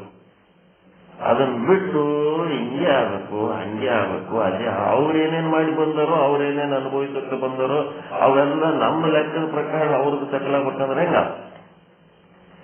ಹೀಗಾಗಿ ನಾವು ಮಾತ್ರ ಎದರಾಗೂ ಬಂಧನಕ್ಕೊಳಗಾಗ್ಲಾರ್ದೆ, ಮನಸ್ಸನ್ನ ಭಾರ ಮಾಡ್ಕೊಳ್ಳಾರ್ದೆ ಮುಕ್ತವಾಗಿ ಹಗುರವಾಗಿ ಆನಂದವಾಗಿ ಇರಂಥದ್ದು ಗುಣ ಕಲಿಬೇಕು. ಅದನ್ ಬಿಟ್ಟು ಸಂಬಂಧಿಲ್ಲ ಸೂತ್ರಿಲ್ಲ, ಯಾವ ಕರ್ಮಕ್ಕೆ ಬಿಟ್ಟಿರ್ತಾವ ಏನೋ ಅವ್ರ ಉದ್ಧಾರ ಮಾಡೋದಕ್ಕೆ ತನ್ನ ನೆಮ್ಮದಿಯ ಹಾಳು ಮಾಡ್ಕೊಂಡು ತನ್ನ ಜೀವನ ಹಾಳು ಮಾಡ್ಕೊಂಡು 24 ಅವರದೇ ಚಿಂತಿ. ಇವೆಲ್ಲ ದಡ್ಡತನ, ಮೂರ್ಖತನ, ಹುಚ್ಚತನ. ಎಷ್ಟು ಸಾಧ್ಯದ ಅಷ್ಟು ಮಾಡಿ ನಮ್ಮ ಮೋಕ್ಷದ ಸ್ಥಿತಿ ಅಳ್ಳಾಡಿರಬಾರ್ದು. ನಿಮ್ಮ ಸ್ಥಿತಿ ಒಳಗಿದ್ದು ನೀವು ಏನಾರ ಮಾಡಿ ನಿಮ್ಮ ಬ್ಯಾಲೆನ್ಸ್ ಔಟ್ ಆಗಬಾರ್ದು. ಈಗ ಈಜ್ಲಕತ್ತಿರೋ, ನೀರ ಈಜ್ಲಕತ್ತಿರೋ, ಹಡಗ್ನಾಗ ಹೋಗ್ಲಕತ್ತಿರೋ, ಏನೋ ಮಾಡ್ಲಕತ್ತಿರೋ ಅಂತ ತಿಳ್ಕೊಂಡ್ರೆ ಅಲ್ಲಿ ಒಂದು ಯಾವುದೋ ಜೀವಿ ನೀರಾಗ ಬಿದ್ದು ಮುಣಗ್ಲಕತ್ತದ, ಅದು ಮುಣಗಿ ಸಾಯ್ಲಕತ್ತದ.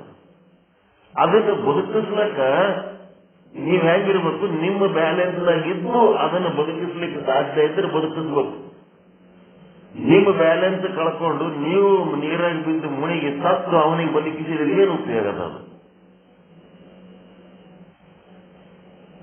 ಅವರನ್ನ ಬದುಕಿಸ್ಲಕ್ಕೆ ಹೋಗಿ ನೀವು ಮುಣಿಗಿದ್ರ ನೀವು ಮಾಡಿದ ಕೆಲಸದ ಅರ್ಥ ಅಲ್ಲ ಏನದು?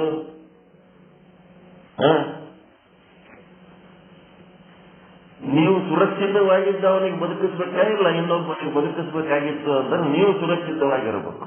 ನಿಮ್ಮ ಪ್ರಾಣ ಕೊಟ್ಟು ಅವನಿಗೆ ಬದುಕಿಸಿದ್ರೆ ಏನಾಯ್ತು? ಅವ ಸಾಯಿರ್ಬೋದು, ನೀವು ಸಾತ್ರೆ ಅಷ್ಟೇ. ಎದಕ್ಕೆ ಹಿಂಗಾಗ್ತದ? ಮೋಹ.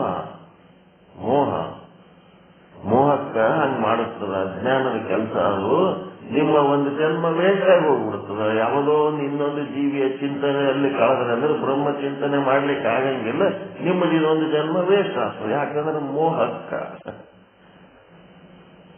ಎಷ್ಟು ಬೇಕಷ್ಟು ನಮ್ಮ ಕರ್ತವ್ಯ ಎಷ್ಟದ ಅಷ್ಟು ಮಾಡಿವಪ್ಪ. ನಿಮ್ಮ ಮನೆ ಬರಕ್ ನಾವೇನು ಮಾಡ್ಲಿಕ್ಕಾಗ್ತದ? ನೀವೇನ್ ಮಾಡ್ಕೊಂಡು ಬಂದಿರಿ, ನೀವೇನು ಪಡ್ಕೊಂಡು ಬಂದಿರಿ ಅದನ್ನ ನೀವು ಅನುಭವಿಸ್ತಿರ್ತೀರಿ. ನಾವೇನ್ ಪಡ್ಕೊಂಡು ಬಂದಿರಿ ನಾವು ಅನುಭವಿಸ್ತೀವಿ.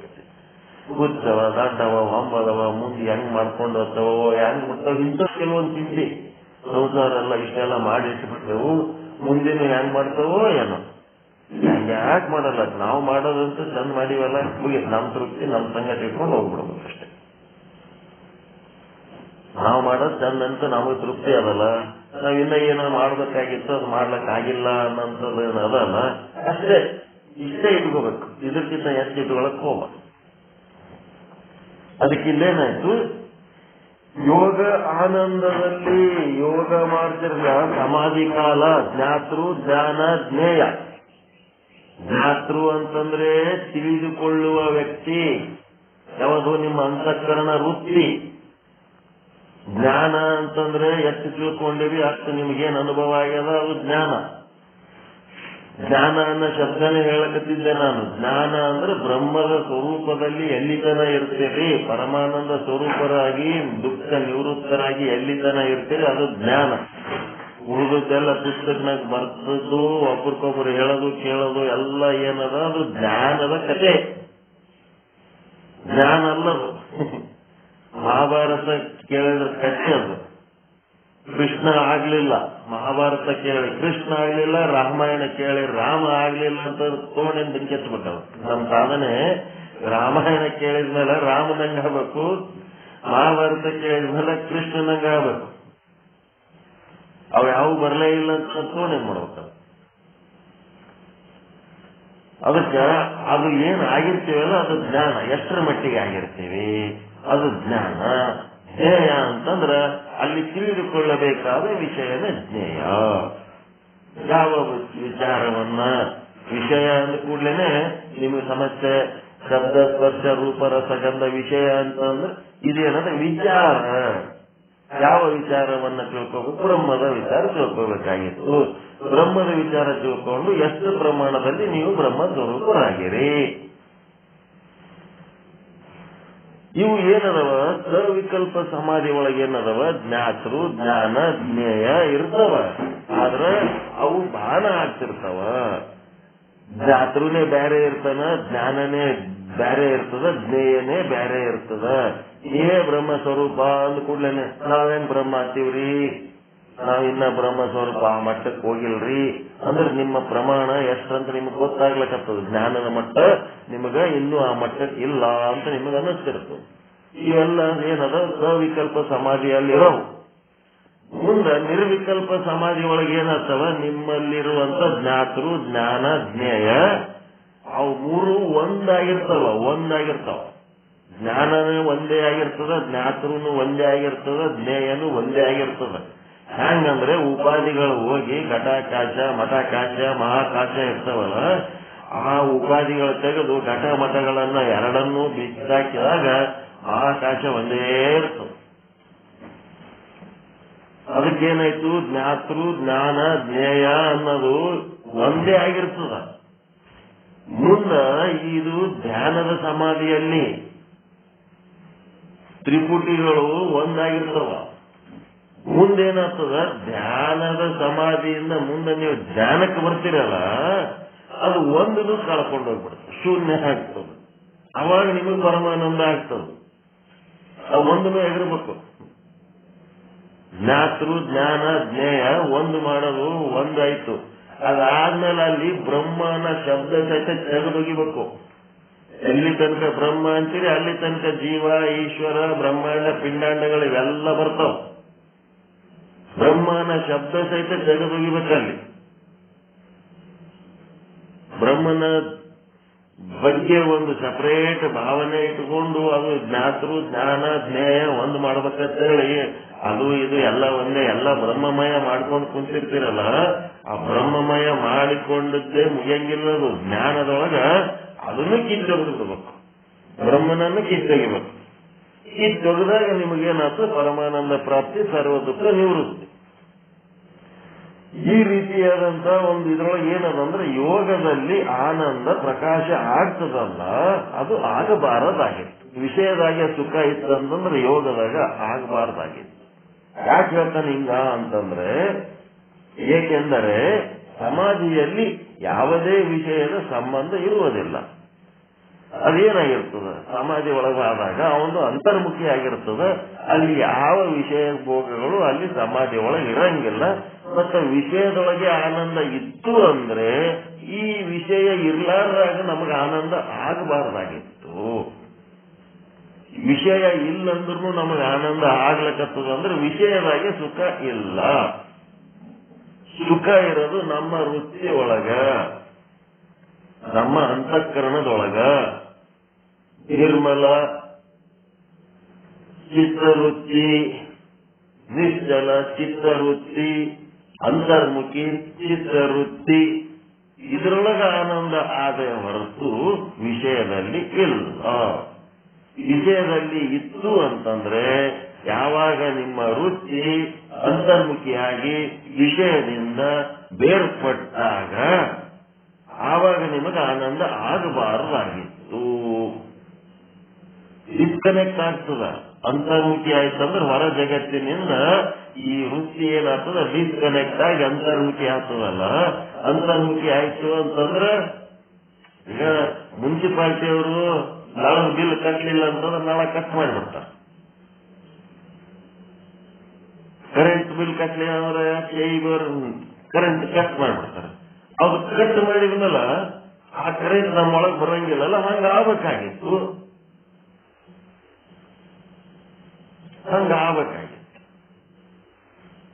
ಅದು ಹಂಗಾಗಂಗಿಲ್ಲ.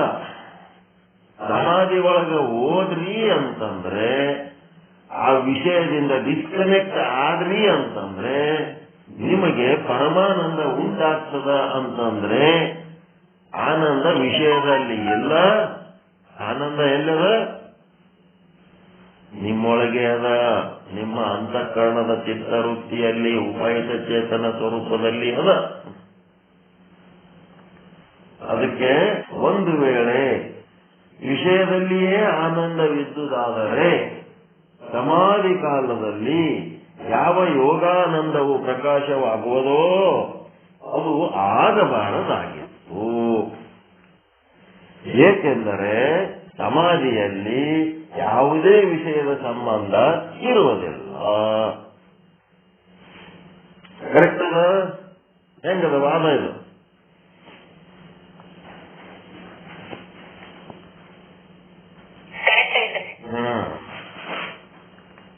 ಸಮಾಧಿ ಅನುಭವ ಇಲ್ಲದವರಿಗಾಗಿ ಏನಂತ? ಸಮಾಧಿ ಒಳಗೆ ಇದ್ದವನಿಗೆ ಆಯ್ತಪ್ಪ, ನಮಗೆ ಸಮಾಧಿ ಅನುಭವನೇ ಇಲ್ಲ. ನಾವೆಂಗ ಈಗ ಸಮಾಧಿ ಒಳಗೆ ಹೋಗ ಅನುಭವ ಇದ್ದವನಿಗೆ ಇಂಥ ಮಾತು ಹೇಳಿದ್ರೆ ತಿಳಿತು. ಅವರು ನಿತ್ಯದಾಸರು ಒಬ್ಬನ ಸಲುವಾಗಿ ಹೇಳಿಲ್ಲ, ವಿಚಾರ ಸಾಗರ. ನಾವು ಸಮಾಧಿಗೆ ಹೋಗಿಲ್ರಿ, ಸಮಾಧಿ ಸುದ್ದಿ ತಗೊಂಡು ನಾವೇನ್ ಮಾಡಮು? ನಮಗ ವಿಷಯದಲ್ಲಿ ಆನಂದ ಇಲ್ಲ ಅನ್ನೋದು ಸಮಾಧಿಗೆ ಹೋಲಾರ್ದವ್ರು ನಾವು ನಮಗೇನ್ ಹೇಳ್ತೀರಿ ಹೇಳ್ರಿ ಅಂತ ಕೇಳಕತ್ತಾರ. ನಿನಗೆ ಹೇಳ್ತೀನಿ ಬಾರಪ್ಪ, ನಿನಗೆ ಸಮಾಧಿ ಅನುಭವ ಇಲ್ಲ, ನೀ ಯೋಗ ಮಾಡಿಲ್ಲ, ಆಸನ ಹಾಕಿಲ್ಲ, ಜೀವ ಬ್ರಹ್ಮರ ಏಕತ್ವದ ಜ್ಞಾನ ಇಲ್ಲ, ಅಂತರ್ಮುಖಿ ವೃತ್ತಿ ಇಲ್ಲ, ಏನೇನು ಇಲ್ಲ ಅಂದ್ರೂ ಸಹಿತ ನಿನಗ ಸಮಾಧಿ ಅನುಭವ ಇಲ್ಲದವರಿಗಾಗಿ, ಅಂದ್ರ ನಮ್ಮಂತರ ಪಾಮರ ವಿಷಯಿ ಪುರುಷರಿಗಾಗಿ ಅನ್ನಂಗಿಲ್ಲ. ಮತ್ತೇನೇನು? ಒಂದು ವೇಳೆ ವಿಷಯದಲ್ಲಿಯೇ ಆನಂದವಿದ್ದುದಾದರೆ, ಅದು ಸಮಾಧಿ ಒಳಗೆ ಹೋಗವನಿಗೆ ಹೇಳಿದ್ದು ಮಾತು ಮೊದಲಿಂದು. ಈಗ ನಮಗೆ ಹೇಳಕತ್ತಾರ ಲೌಕಿಕ ಪುರುಷರಿಗೆ.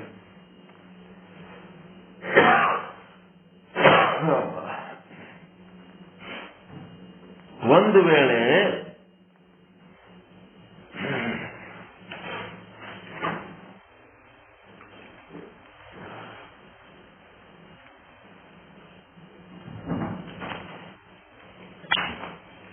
ವಿಷಯದಲ್ಲಿಯೇ ಆನಂದವಿದ್ದುದಾದರೆ ಸುಷುಪ್ತಿಯಲ್ಲಿ ಆನಂದ ತೋರಬಾರದಾಗಿತ್ತು.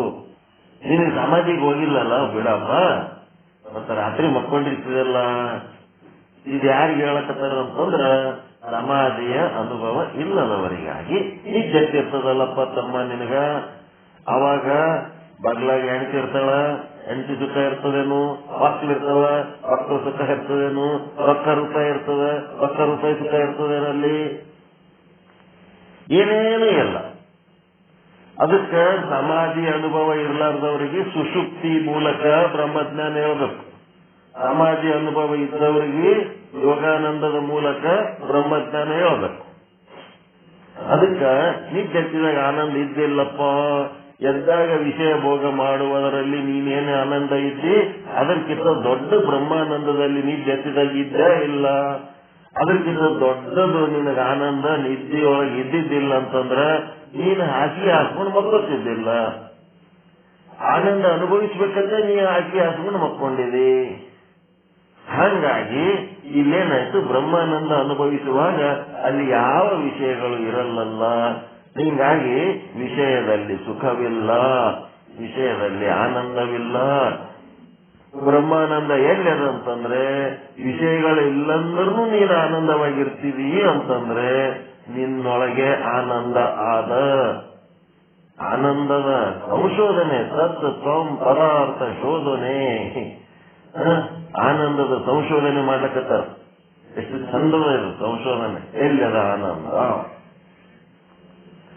ಒಂದು ವೇಳೆ ವಿಷಯದಲ್ಲಿಯೇ ಆನಂದವಿದ್ದುದಾದರೆ ಸುಷುಪ್ತಿಯಲ್ಲಿ ಆನಂದ ತೋರಬಾರದಾಗಿತ್ತು.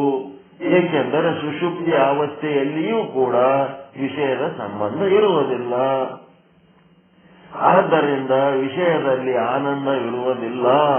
ಮತ್ತೇನೆಂದರೆ ಆತ್ಮದ ಸ್ವರೂಪ ಆನಂದವೇ. ಆಗಿ ಎಲ್ಲಾ ಕಡೆಗೆ ತೋರುತ್ತದೆ. ನಿಮ್ಮ ಆತ್ಮದ ಸ್ವರೂಪನೇ ಆನಂದವಾಗಿ ಎಲ್ಲಾ ವಿಷಯಗಳಲ್ಲಿ ನಿಮ್ಮ ಆತ್ಮದ ಸ್ವರೂಪದ ಆನಂದವೇ ಆ ವಿಷಯ ಭೋಗಗಳಲ್ಲಿ ವ್ಯಕ್ತಾಗ್ತಿರ್ತದ. ವಿಷಯದ ಆನಂದ ನಿಮಗೆ ಸಿಗ್ತಾ ಇಲ್ಲ, ನಿಮ್ಮ ಆನಂದನೇ ನಿಮಗೆ ಸಿಗ್ಲಕ್ಕತ್ತದ. ಹೆಂಗದ ನೋಡ್ರಿ.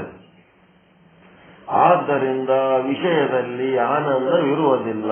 ಮತ್ತೇನೆಂದರೆ ಆತ್ಮ ಸ್ವರೂಪದ ಆನಂದವೇ ಎಲ್ಲಾ ಕಡೆ. ಅಂದ್ರೆ ವಿಷಯ ಭೋಗದಲ್ಲಿ ಕೂಡ, ವಿಷಯ ಇಲ್ಲದಾಗ ಕೂಡ ಎಲ್ಲಾ ಕಡೆ ನಿಮಗೇನು ಆನಂದ ಆಗ್ತಿರ್ತದೆ, ಎಲ್ಲಾ ಕಡೆಗೆ ತಿಳ್ಕೊಂಡ್ಬಿಡ್ರಿ. ನಿಮ್ಗೆ ಎಲ್ಲೆಲ್ಲಿ ಆರಾಮ್ ಅನಿಸ್ತದ, ಎಲ್ಲೆಲ್ಲಿ ಚಂದ ಅನಿಸ್ತದ, ಎಲ್ಲೆಲ್ಲಿ ನಿಮಗ ಸುಖ ಅನಿಸ್ತದ, ಎಲ್ಲಾ ಕಡೆ ಆನಂದ ಎದುರು ತೋರ್ಲಕ್ಕತ್ತಂದ್ರೆ ನಿಮ್ಮ ಆತ್ಮದ್ದೇ ಆನಂದ ನಿಮಗೆ ತೋರ್ಲಿಕ್ಕತ್ತ ಅಷ್ಟೇ.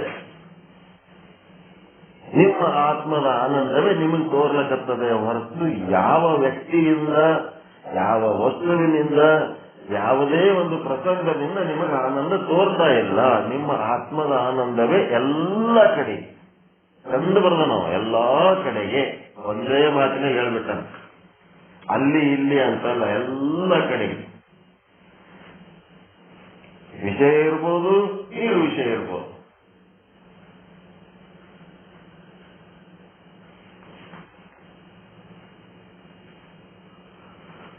ಎಲ್ಲ ಕಡೆಗೆ ಈ ವಿಷಯ ಭೋಗ ಮಾಡುವಾಗ ಆನಂದ ಆದ್ರೂ ಅದು ನಿಮ್ಮ ಆತ್ಮದ ಆನಂದವೇ.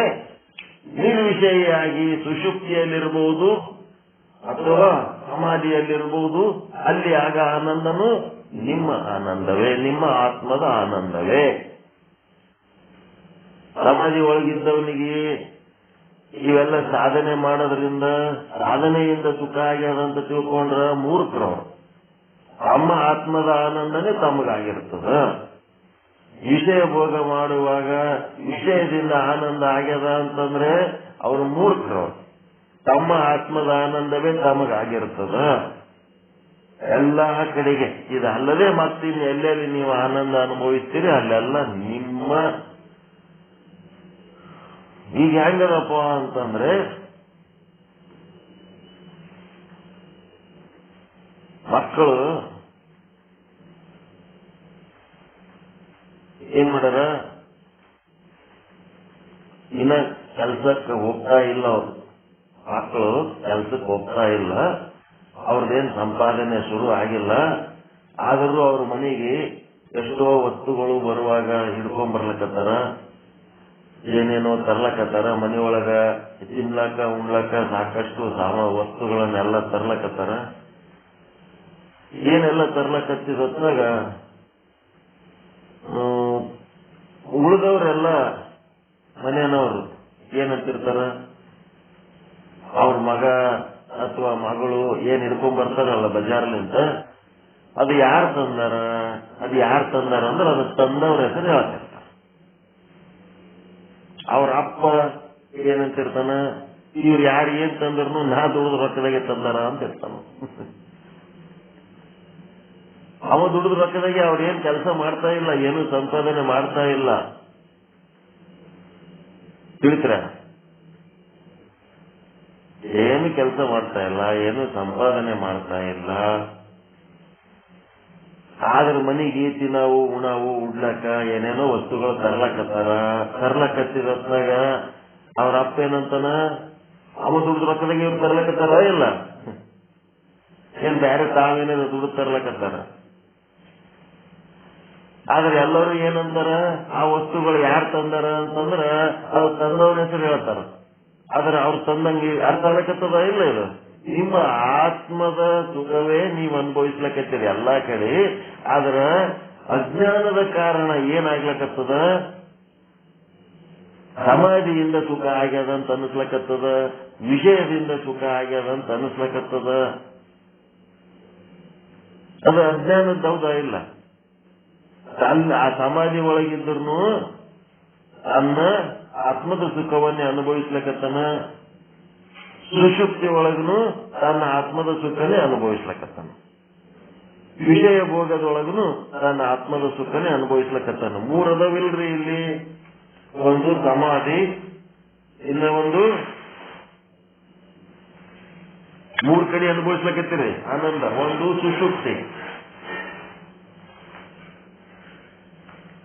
ಮತ್ತೆ ಎರಡನೇದ್ದೇನು ಸಮಾಧಿ, ಮೂರನೇದ್ದೇನು ವಿಷಯ ಭೋಗ.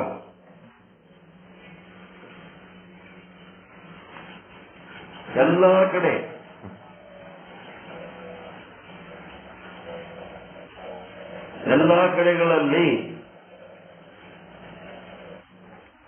ಕಡೆಗಳಲ್ಲಿ ಏನಾಗ್ಲಿಕ್ಕತ್ತದ? ಆನಂದ ಎಲ್ಲಿ ಆಗ್ಲಿಕ್ಕತ್ತದ? ತನ್ನ ಆತ್ಮದ ಆನಂದವೇ ತೋರುತ್ತಿದೆ. ಯೋಗಿ ಅಂತ ತಿಳ್ಕೊಂಡನ ಅಜ್ಞಾನವಶಾತ್ ಸಮಾಧಿಯಿಂದ ನನಗ ಆನಂದ ಆಗ್ಯದಂತ ತಿಳ್ಕೊಳಕತ್ತನ, ವಿಷಯಿ ಅಂತ ತಿಳ್ಕೊಳಕತ್ತನ, ವಿಷಯದಿಂದ ಆನಂದ ಆಗ್ಯದಂತ ತಿಳ್ಕೊಳಕತ್ತನ. ನಿದ್ದೆ ಹಚ್ಚಿದಾಗ ತನ್ನ ಆನಂದ ತನಗೇ ಆಗ್ಲಕತ್ತದ, ತನ್ನ ಆತ್ಮದ ಆನಂದನೇ ಆಗ್ಲಕತ್ತದ. ಅವ ಏನಂತಾನ, ನಿದ್ದೆಯಿಂದ ಆನಂದ ಆಗ್ಯದಂತ ತಿಳ್ಕೊಳಕತ್ತಾನ. ನಿದ್ದೆಗೂ ತನ್ನ ಆತ್ಮದ ಆನಂದನೇ, ವಿಷಯ ಭೋಗದಾಗೂ ತನ್ನ ಆತ್ಮದ ಆನಂದನೇ, ಸಮಾಧಿ ಒಳಗೂ ತನ್ನ ಆತ್ಮದ ಆನಂದವನ್ನೇ ತಾನು ಅನುಭವಿಸ್ಲಕತ್ತಾನ. ನಿದ್ದೆ ಮಾಡಿದ್ದಕ್ಕ ನಿದ್ದೆ ಅಂತ ಬಹಳ ಚಂದ ಶಬ್ದ ಅದರಿ. ಅದು ನಿದ್ದೆ ಬಹಳ ಚಲೋ ಆಯ್ತಪ್ಪ, ನಿದ್ದೆ ಸುಖ ಚಂದ ಆಯ್ತು ಅಂತಂದ್ರ, ನಿದ್ದೆ ಅಂದ್ರೆ ತನ್ನಿಂದ ಭಿನ್ನವಾಗಿದ್ದಂತೆ ತಿಳ್ಕೊಂಡನವ. ನಿದ್ದೆ ಅಂದ್ರೆ ಏನದು? ನೀ ಇದ್ದಿ, ನೀನು ನಿದ್ದೆ ಅಂತಂದ್ರೆ ನೀನು ಬಿಟ್ಟದೇನೋ ತಮ್ಮ ನಿದ್ದೆ. ಆ ನಿದ್ದೆ ಒಳಗೆ ನೀನು ಇದ್ದಿ, ನೀನೇ ಇದ್ದು ನಿನ್ನ ಸುಖ ನೀ ಅನುಭವಿಸಿದೆ ಅಂತ ನಿದ್ದೆ. ಅದು ಕರೆಕ್ಟಾ? ನಿನ್ನ ಆತ್ಮದ ಸುಖನೇ ನೀನು ಅನುಭವಿಸಿದ ತಮ್ಮ.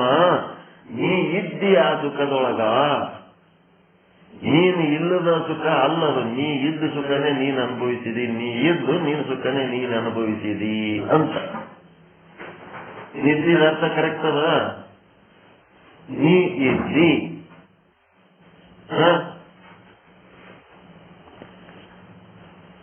ಹೆಂಗದ ನಿದ್ದಿದ ಅರ್ಥ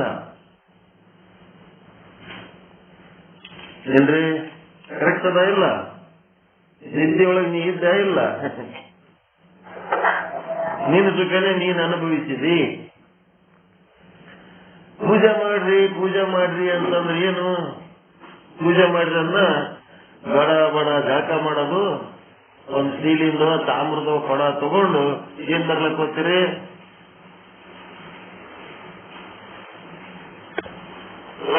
ನೀರ್ ತರ್ತೀರಿ. ನೀರಂದ್ರೆ ಏನದು? ನೀ ಇರು ಅಂತ, ನೀ ಇರು. ಅದು ಬಿಟ್ಟು ನೀರ್ ತಂದು ಹಾಕಿಬಿಡ್ತಾರೆ ದೇವ್ರ ಮೇಲೆ, ಹಾಕಿ ತೊಳೆದು ಬಿಡ್ತಾರೆ. ಅವಕ್ಕೆಲ್ಲ ಗಬ ತೊಳೆದು ಇವತ್ತು ಹೆಜ್ಜೆ ಮುಗಿತಷ್ಟೇ. ನೀರು ಅಂದ್ರೆ ನೀ ಇರು. ಪೂಜೆ ಮಾಡುವುದಕ್ಕ ನೀರು ಅಷ್ಟೇ ಅವಶ್ಯಕ. ಅಂದ್ರೆ ಅದರೇನು, ನೀರಿರೋದು ಬಹಳ ಅವಶ್ಯಕ. ನಿನ್ನ ಚಿತ್ತ ವೃತ್ತಿ ಆ ಪೂಜೆಯಲ್ಲಿಯೇ ಇರಬೇಕು. ಪೂಜೆ ಆಗ್ಬೇಕಲ್ಲ, ಅದು ಪೂಜೆ ಅಂದ್ರೆ ನೀರು ಆಗ್ಬೇಕು. ನಂದೇನು ಅಲ್ಲಪ್ಪ ಎಲ್ಲ ನಿಂದೆ ಅಂತ ತಿಳ್ಕೊಂಡು ನೀನು ಏನ್ ಮಾಡ್ಬೇಕು, ಅಲ್ಲಿ ಪೂಜೆ ಆಗ್ಬೇಕು, ನೀರು ಆಗ್ಬೇಕು. ಹಿಂಗದ. ಅದಕ್ಕೇನಾಯ್ತು, ಈ ರೀತಿ ತಿಳ್ಕೊಂಡು ಎಲ್ಲಾ ಕಡೆ ನಿಮ್ಮ ಆತ್ಮದ ಸುಖವನ್ನೇ ನೀವು ಅನುಭವಿಸ್ಲಕತ್ತೀರಿ ಅಂತ ಹೇಳಿ ಚಾಂದೋಗ್ಯ ಉಪನಿಷತ್ತು ಏನ್ ಹೇಳ್ತದ? ಯೋ ವೈ ಭೂಮಾ ತತ್ ಸುಖಂ ನಾಲ್ಪೇ ಸುಖಂ ಅಸ್ತಿ. ಚಾಂದೋಗ್ಯ ಉಪನಿಷತ್ತಿಂದ ಒಂದು ವಾಕ್ಯ ಏನ್ ಹೇಳ್ತದಪ್ಪ ಅಂದ್ರೆ, ಯೋ ವೈ ಭೂಮಾ. ಭೂಮ ಅಂದ್ರೆ ದೊಡ್ಡದು, ಬ್ರಹ್ಮನೇ ಭೂಮ ಅಂದ್ರೆ ಬ್ರಹ್ಮ. ಯಾವುದು ನಿಶ್ಚಯವಾಗಿ ದೊಡ್ಡದಾಗಿರುತ್ತದೆಯೋ ಅದರಲ್ಲಿ ಆನಂದವಿರುತ್ತದೆ. ಯಾವುದು ನಿಶ್ಚಯವಾಗಿ ದೊಡ್ಡದಾಗಿರುತ್ತದೆಯೋ ಅದರಲ್ಲಿ ಆನಂದವಿರುತ್ತದೆ. ಈಗ ನೋಡ್ರಿ, ನಿಮ್ಗೆ ಆನಂದ ಹೆಂಗ ಆಗ್ಲಕತ್ತದ, ನೀವ್ ಹೆಂಗ ಆನಂದ ಅನುಭವಿಸ್ಲಕತ್ತೀರ ಅಂದ್ರ, ನನ್ನ ವರ್ತನೆ, ನನ್ನ ಮಾತು, ನನ್ನ ವಿಚಾರ ನಿಮಗ ಸರಿ ಬರಲಾರ್ದಂತ ಬಹಳ ಅದಾವಿದ್ರ. ತತ್ವಜ್ಞಾನ ಒಂದರ ಸಲುವಾಗಿ ಉಳಿದೆಲ್ಲ ಏನ್ ಮಾಡಿರಿ, ದೊಡ್ಡ ಮನಸ್ಸು ಮಾಡಿ ತಾಳ್ಕೊಂಡು ಹೊಂತೀರಿ. ನೀವು ದೊಡ್ಡ ಮನಸ್ಸು ಮಾಡಿದ್ದಕ್ಕೆ ನಿಮಗೆ ಆನಂದ ಆಗ್ಲಿಕ್ಕತ್ತದ. ನನ್ನನ್ನ ಯಾಕೆ ಸಹಿಸಿಕೊಳ್ಳಕತ್ತೀರಿ ಅಂತಂದ್ರೆ ನನ್ನಲ್ಲಿರುವ ಒಂದು ಹೊತ್ತು ಬಂದಾಗ ಕತ್ತಿ ಕಾಲು ಹಿಡಿಬೇಕಲ್ಲ. ಈ ಕತ್ತಿ ಕಾಲು ಎದಕ್ಕೆ ಹಿಡಿದಿರಿ? ಆ ಬ್ರಹ್ಮಜ್ಞಾನದ ಸಲ ಒಂದು ಕತ್ತಿ ಕಾಲು ಹಿಡಿಯಕತ್ತೀರ ಅಷ್ಟೇ. ಅದೊಂದು ಕತ್ತಿ ಅದು. ಏನ್ ಮಾಡ್ಬೇಕು? ಆ ಕತ್ತಿ ಕಾಲು ಬಿಟ್ಟು ಬ್ರಹ್ಮಜ್ಞಾನ ಸಿಗಲ್ಲ ಅನ್ನೋದಕ್ಕೆ ಕತ್ತಿ ಕಾಲು ಹಿಡಿದಿರಿ. ಅದಕ್ಕೆ ಗುರು ಅಲ್ಲ ಕತ್ತೀರಿ. ಯಾಕಾಯ್ತದು? ದೊಡ್ಡದಾಗ್ಯದ ನಿಮ್ಮ ಮನಸ್ಸು, ಹೃದಯ ದೊಡ್ಡದಾಗ್ಯದ. ಅದು ಪಡ್ಕೊಳ್ಳೋದ್ರ ಸಲುವಾಗ ಅದು ಬೆಕ್ಕದ್ದಾಗಲಕ್ಕ ಬಿಡಬಾರ್ದು ಅಂತೇಳಿ ಜಿದ್ದಿಗೆ ಬಿದ್ದು ಪಡ್ಕೊಳಕತ್ತೀರಿ. ಏನಾಗ್ಯದ? ದೊಡ್ಡ ಎಲ್ಲಿರ್ತದೆ ಅಲ್ಲಿ ಆನಂದ ಆಗ್ತದ. ಏನು ಬ್ರಹ್ಮಜ್ಞಾನ ಹೇಳ್ತಾನ ಅಂತೇಳಿ ಆದ್ರ 108 ಓದಂತ, ಬರಿಯಂತ, ಕೇಳಂತ, ಬಾಕಿ ಏನ್ ಬೇಕದೆ ಅಂತಾನ ಇವೆಲ್ಲ ಯಾವನಿಗೆ ಬೇಕಾಗ್ಯದ ಹೋಗ್ತಾನೆ ಅಂತೇಳಿ ವಾದನಂದ್ರ ಏನಾಯ್ತು? ಅದು ಸಣ್ಣದಾಗ್ಬಿಡ್ತದ. ಸಣ್ಣದಾದ್ಮೇಲೆ ಆನಂದ ಕಳ್ಕೊತ.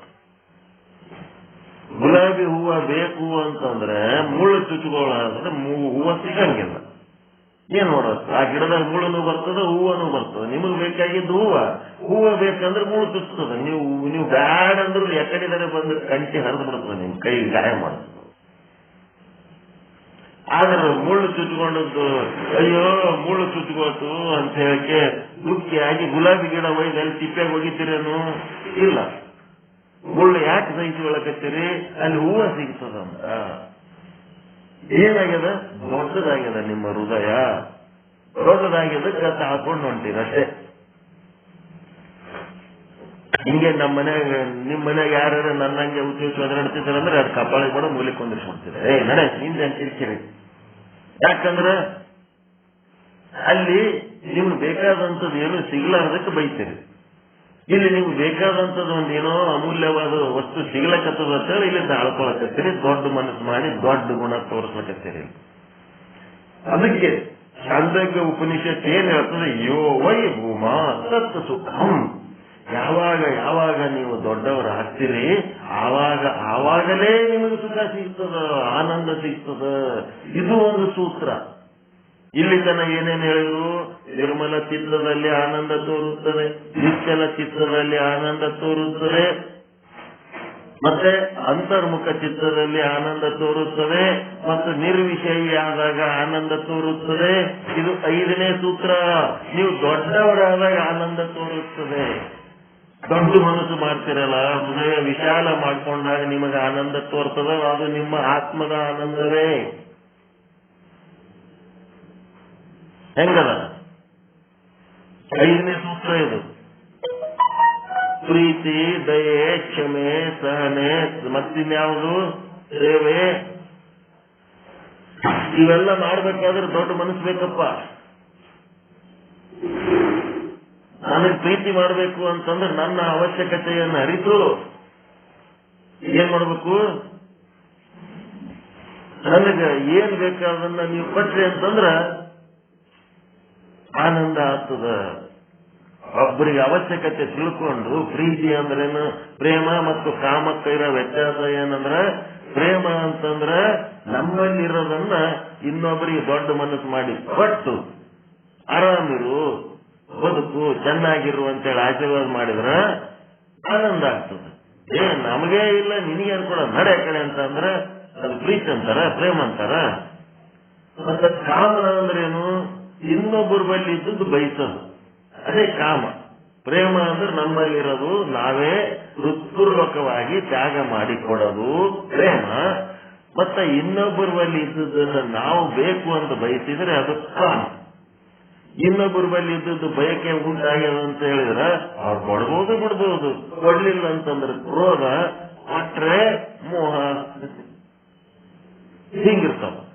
ಅದಕ್ಕೆ ಪ್ರೇಮ 1ನೇದ್ದು. 2ನೇದ್ದೇನು? ದಯೆ. ಎಲ್ಲರಿಗೆ ಜೀವನದಾಗ ಒಂದು ರೀತಿ ಎಲ್ಲರಿಗೆ ಒಂದೇ ತರ ಭೋಗ ಕೊಟ್ಟಿಲ್ಲ ಪರಮಾತ್ಮ. ಒಬ್ಬೊಬ್ಬರಿಗೆ ಒಂದೊಂದು ರೀತಿ ಅನುಕೂಲತೆಗಳು, ಒಂದೊಂದು ರೀತಿ ಅನಾನುಕೂಲತೆಗಳು ಇಟ್ಟಾನ. ಯಾರಿಗೆ ಅನಾನುಕೂಲತೆಗಳದವ ನೋಡ್ಕೊಂಡು ಅವರಿಗೆ ನಮ್ಮಿಂದ ಏನ್ ಅನುಕೂಲ ಮಾಡ್ಲಿಕ್ಕೆ ಸಾಧ್ಯ ಅದ ಮಾಡಿದರೆ ಅದು ದಯೆ. ಮತ್ತೆ ಎಲ್ಲರೂ ಪರ್ಫೆಕ್ಟ್ ಇಲ್ಲ, ಎಲ್ಲರೂ ಪರಿಪೂರ್ಣರಿಲ್ಲ.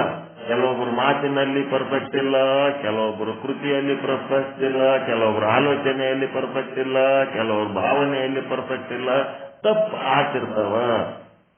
ಅವು ತಪ್ಪಾದಾಗ ಕ್ಷಮಿಸಿದರೆ ದೊಡ್ಡವರಾಗ್ತೀರಿ. ಯಾವಾಗ ಕ್ಷಮಿಸ್ತೀರಿ ಅವಾಗ ದೊಡ್ಡವರಾಗ್ತೀರಿ, ಆವಾಗ ಆನಂದ ಆಗ್ತದೆ. ಯಾವಾಗ ನಿಮ್ಮಲ್ಲಿರೋ ವಸ್ತುವನ್ನು ಇನ್ನೊಬ್ಬರಿಗೆ ಕೊಟ್ಟು ತ್ಯಾಗ ಮಾಡ್ತೀರಿ, ಅವರಿಗೆ ನಿಮ್ಮಿಂದ ಅವರ ಜೀವನದಾಗ ಅನುಕೂಲ ಆಗಿದ್ದು ನೋಡಿ ಸಂತೋಷ ಪಡ್ತೀರಿ, ದಾಸೋಹ ಭಾವ, ಅದರಿಂದ ನಿಮಗೆ ಆನಂದ ಆಗ್ತದೆ. ಯಾರು ಕಷ್ಟದಾಗಿರ್ತಾರೋ ಅವ್ರಿಗೆ ದಯ ತೋರಿಸಿ ನೀವು ಅವ್ರಿಗೆ ಪರೋಪಕಾರ ಮಾಡ್ತೀರಿ, ಅವಾಗ ನಿಮಗೆ ಆನಂದ ಆಗ್ತದೆ. ಮತ್ತೀಗ ನಿಮ್ಗೆ ಆನಂದ ಈಗ ಯಾಕೆ ಆಗ್ಲಕತ್ತದ ಅಂತಂದ್ರ ನನ್ನ ಕೆಟ್ಟ ವರ್ತನೆಗಳನ್ನ ದೊಡ್ಡ ಮನಸ್ಸು ಮಾಡಿ ನೀವು ನಡ್ಕೊಳಕತ್ತಿರಲ್ಲ, ಅದಕ್ಕೆ ನಿಮ್ಮ ಆನಂದ ನಿಮ್ಗೆ ಆಗ್ಲಕತ್ತ. ಏನಪ್ಪಾ ಎಂತಿಂತವ್ರಿಗೆ ಯಾವಾಗ ಬೇಕು ಅವಾಗ ತೆಗೆದು ಬಿಸಾಕಿ ಬಿಡ್ತಾನ. ಯಾವಾಗ ಇವ ತರ್ತಾನ ಒತ್ತ ಯಾವನಿಗೆ ಗೊತ್ತು. ಒಂದು ಭಯಾನಕ ವಾತಾವರಣ. ಸತ್ಸಂಗ ಅಂದ್ರೆ ಹ್ಯಾಂಗಿರ್ಬೇಕು, ಆರಾಮ್ ಕುಂತು ಪ್ರವಚನ ಕೇಳ್ಕೊಂಡು ಹೋಗ್ಬೇಕು, ಹಂಗಿರ್ಬೇಕು. ಇದೇ ನೀವು 31 ಯಾವನಿಗೆ ರೆಡಿ ಮಾಡಿರ್ತಾನೆ ಅವ್ನಿಗೆ 10 ಲಕ್ಷ ರೆಡಿ ಮಾಡಿಬಿಟ್ಟಿರ್ತಾನೆ. ಇದು ಪಾಠ, ಪ್ರವಚನ ಅಲ್ಲ. ಅವ್ರವ್ರ ಸಾಧನೆ ಏನ್ಯಾಕ್ ಮಾಡ್ಕೊಳ್ರಿ ಬಿಟ್ರಿ ಬಿಡಲಕ್ಕ, ಸುಮ್ ಕೂತ್ ಕೇಳಿ ಹೋಗಲಕ್ ಬಿಡ್ರಿ ಅನ್ನೋಂಥದ್ದು ಅಲ್ಲದು, ಪಾಠ. ಬ್ರಹ್ಮಸ್ವರೂಪ ಆಗ್ಲಕ್ ಬಂದ್ಮೇಲೆ ಬ್ರಹ್ಮಸ್ವರೂಪ ಆಗ್ಲೇಬೇಕು. ಸಂಕಲ್ಪನೆ ದೃಢ ಇಲ್ಲ, ಸತತ ಪ್ರಯತ್ನ ಇಲ್ಲ ಅಂತಂದ್ರೆ, ಕಾರ್ಯಸಿದ್ಧಿ ಮಾಡುವಂತ ಒಂದು ಲಕ್ಷಣನೇ ಇಲ್ಲ ಅಂತಂದ್ರೆ ತಗೊಂಡೇನ್ ಮಾಡ್ಬೇಕಂತ ಕ್ಯಾಂಡಿಡೇಟ್. ಅದಕ್ಕೆ ಇಲ್ಲಿ ಏನದ ಅಂತಂದ್ರೆ ದೊಡ್ಡವರಾಗಬೇಕು. ಭೂಮಾ ಎಷ್ಟು ಚಂದ ನೋಡ್ರಿ. ಯಾವುದು ನಿಶ್ಚಯವಾಗಿ ದೊಡ್ಡದಬೇಕು. ಬರೇ ಮಾತಿನಾಗ ದೊಡ್ಡದಲ್ಲ ಅದು. ದೊಡ್ಡ ಮಾತಾಡಿ ದೊಡ್ಡವರಾಗಂಗಿಲ್ಲ. ಏನ್ ಮಾಡ್ತಾನೆ ನಾಮದಾರು? ಕಾಲೇಜ್ನಾಗೂ ಕೆಲಸ ಮಾಡಲ್ಲ, ಮನ್ಯಾಗೂ ಕೆಲಸ ಮಾಡಲ್ಲ, ದೊಡ್ಡ ಮಾತಾಡ್ಕೊತೀರಿ ಅಂತ. ಇದು ನೋಡೋರ್ ಕಣ್ಣಿಗೆ ಹೆಂಗ್ ಕಾಣಿಸ್ತದ. ತಿಳಿದವ್ರ ಕಣ್ಣಿಗೆ ನನ್ಕಿಂತ ದೊಡ್ಡವ ಯಾವನೂ ಇಲ್ಲ. ತಿಳಿದವರಿಗೆ, ತಿಳಿಲಾರ್ದವ್ರಿಗೆ ಹಿಂಗ ಅನ್ನಿಸ್ತಿರ್ತದೆ. ತಿಳಿದವ್ರಿಗೆ ಅವ್ರ ಹತ್ರವಾದ್ರ ಎಲ್ಲ ಸಮಸ್ಯೆ ಬಗೆಯ ಆನಂದ ದುಃಖ ನಿವೃತ್ತಿ ಒಂದು ಕ್ಷಣದಾಗ ಮಾಡಿಕೊಡ್ತಾರ. ಮೋಕ್ಷ ಪ್ರಾಪ್ತಿ ಆಗ್ತದೆ. ಅವ್ರದ್ದು 2 ಮಾತು ಕೇಳಿದ್ರೆ ಸಾಕು. ತಿಳಿಲಾರ್ದವ್ರಿಗೆ ಯಾವ್ಯಾವ ಮಾಡ್ತಾನೆ. ಮನೆಯಾಗ ಗಂಡ್ರ ಮಕ್ಕಳು ಹಂಗೆ ಅಂತಿರ್ತಾರ. ಕೆಲವೊಬ್ರು ತಿಳಿಲಾರ್ದವ್ರು ನಮ್ ಡ್ಯೂಟಿ ಮಾಡಲ್ಲಿ ಹಂಗೆ ಅಂತಿರ್ತಾರ. ಏನ್ಯಾಕನ್ನಲ್ರಕ್ಕ ನಮ್ಮ ಬ್ಯಾಲೆನ್ಸ್ನಾಗ ನಾವ್ ಇರ್ಬೇಕು. ಇದೊಂದು ತಿಳ್ಕೊಳ್ರಿ. ಮಂದಿ ಏನ್ಯಾಕನ್ನಲ್ರಕ್ಕ ನಿಮ್ಮ ಬ್ರಹ್ಮ ಸ್ವರೂಪದ ಬ್ಯಾಲೆನ್ಸ್ನಾಗ ನೀವು ಇರ್ಬೇಕು. ಯಾವುದು ನಿಶ್ಚಯವಾಗಿ ದೊಡ್ಡದಾಗಿರುತ್ತದೆಯೋ ಅದರಲ್ಲಿ ಆನಂದವಿದೆ. ಅದಕ್ಕೆ ನಿಮ್ಗೆ ಆನಂದ ಬೇಕಾ? ದೊಡ್ಡವರಾಗಬೇಕು, ಮನಸ್ಸು ದೊಡ್ಡದು ಮಾಡಬೇಕು. ಇನ್ನೊಬ್ಬರು ಸಣ್ಣತನವನ್ನೇ ಗಟ್ಟಿ ಹಿಡ್ಕೊಂಡು ಅವರಿಂದ ಮೂಲಿಗೆ ದೊಡ್ಡ ಕೆಲಸ ಮಾಡಬಾರ್ದು, ದೊಡ್ಡದು ಮಾಡಬೇಕು, ದೊಡ್ಡವರಾಗಬೇಕು. ಹೆಂಗ್ ಮಾಡ್ತೀರಿ? ದೊಡ್ಡವರಾಗ್ತೀರಪ್ಪ. ಹೃದಯದಿಂದ ನೀವು ಶರೀರ ಮೈಕೈಗಳನ್ನು ಬಳಸಿ ಮಾಡುವ ಕಾರ್ಯಗಳಿಂದ, ಮನಸ್ಸಿನ ಆಲೋಚನೆಗಳಿಂದ, ಭಾವನೆಗಳಿಂದ ದೊಡ್ಡವರಾಗ್ತೀರ. ಚಾಂದೋಗ್ಯ ಉಪನಿಷತ್ತು ಹೇಳಕತ್ತದ, ನಾವು ಹೇಳಕತ್ತಿಲ್ಲ ಇದು. ನಿಶ್ಚಯವಾಗಿ ದೊಡ್ಡದಾಗಬೇಕು ಅಂದರೆ ಆನಂದ ತೋರುತ್ತದೆ. ಅಲ್ಪದರಲ್ಲಿ ಆನಂದ ಇರುವುದಿಲ್ಲ. ಯಾವಾಗ ನೀವು ಆನಂದ ಕಳ್ಕೊಂಡಿರಿ ಅಂದ್ರೆ ಆವಾಗ ನೀವು ಅಲ್ಪರಾಗಿರಿ. ಅಲ್ಪರಾಗಿದ್ದಕ್ಕೆ ಆನಂದ ಕಳ್ಕೊಂಡಿರಿ. ದೊಡ್ಡವರಾದ್ರಿ ಅಂತಂದ್ರೆ ಆನಂದನೇ ಆನಂದ.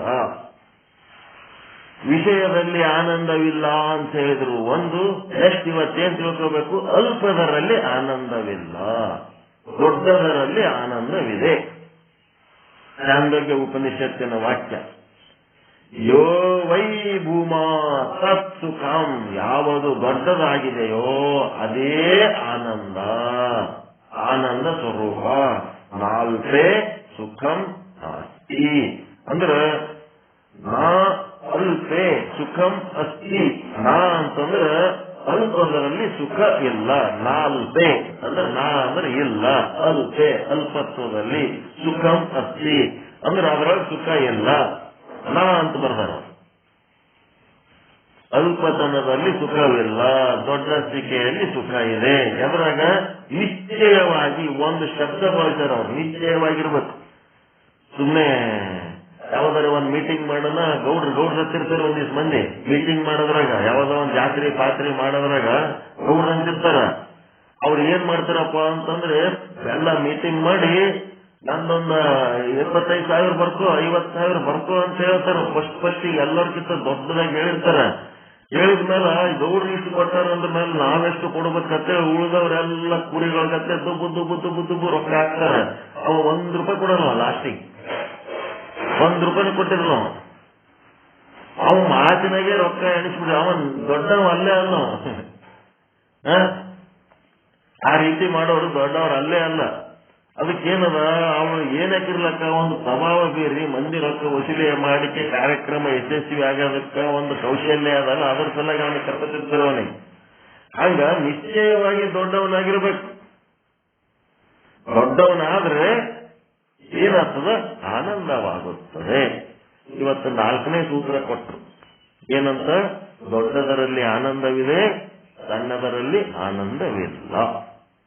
ಇವತ್ತ ಇದು ಈ ವಾಕ್ಯಕ್ಕೆ ಪೀಠಿಕೆ ಹಾಕಿನಷ್ಟೇ. ಇದು ಸಣ್ಣದು ದೊಡ್ಡದು ಏನು ಎಂತು ಅನ್ನೋದು ನಾಳೆ ಇದ್ರ ಬಗ್ಗೆ ಡೀಟೇಲ್ ಆಗಿ ವಿಶ್ಲೇಷಣೆ ಮಾಡೋಣ. ದೊಡ್ಡದ್ರಲ್ಲಿ ಅಂದ್ರೆ ಯಾವತ್ತು ದೊಡ್ಡದಿದ್ರೆ ಆನಂದ ಆಗ್ತದ, ಯಾವುದು ಸಣ್ಣದಿದ್ರೆ ಆನಂದ ಆಗ್ತದ, ಯಾವುದು ಸಣ್ಣದಿದ್ರೆ ದುಃಖ ಆಗ್ತದ, ಯಾವುದು ದೊಡ್ಡದಾದ್ರೆ ದುಃಖ ಆಗ್ತದ. ದುಃಖ ಆಗಿದ್ದ ವಿಷಯ ದೊಡ್ಡದು ಪಡ್ಕೊಂಡ್ರೆ ಆನಂದ ಆಗ್ತದೆ. ನಾವು ಯಾವುದು ದೊಡ್ಡದಾಗಬೇಕು, ಯಾವುದು ಸಣ್ಣದಾಗಬೇಕು, ಇದೆಲ್ಲಾನು ವಿವೇಕವನ್ನ ನಾಳೆ ಹೇಳೋಣ. ಇವತ್ತಿದಿಷ್ಟು ಪೀಠಿಕೆ ಅಷ್ಟೇ. ಆನಂದದ ಸಂಶೋಧನೆ ಚೆನ್ನಾಗಿ ನಡೆದದೇನ್ರಿ ತತ್ವದೃಷ್ಟಿಯಲ್ಲಿ?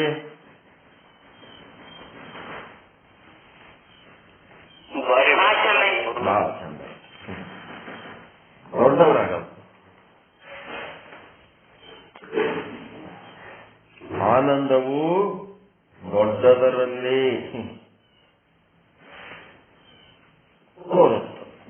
ದೊಡ್ಡ ಚಿತ್ತರು ದೊಡ್ಡದಾಗಬೇಕ, ಸಣ್ಣ ಆಗಬಾರ್ದು.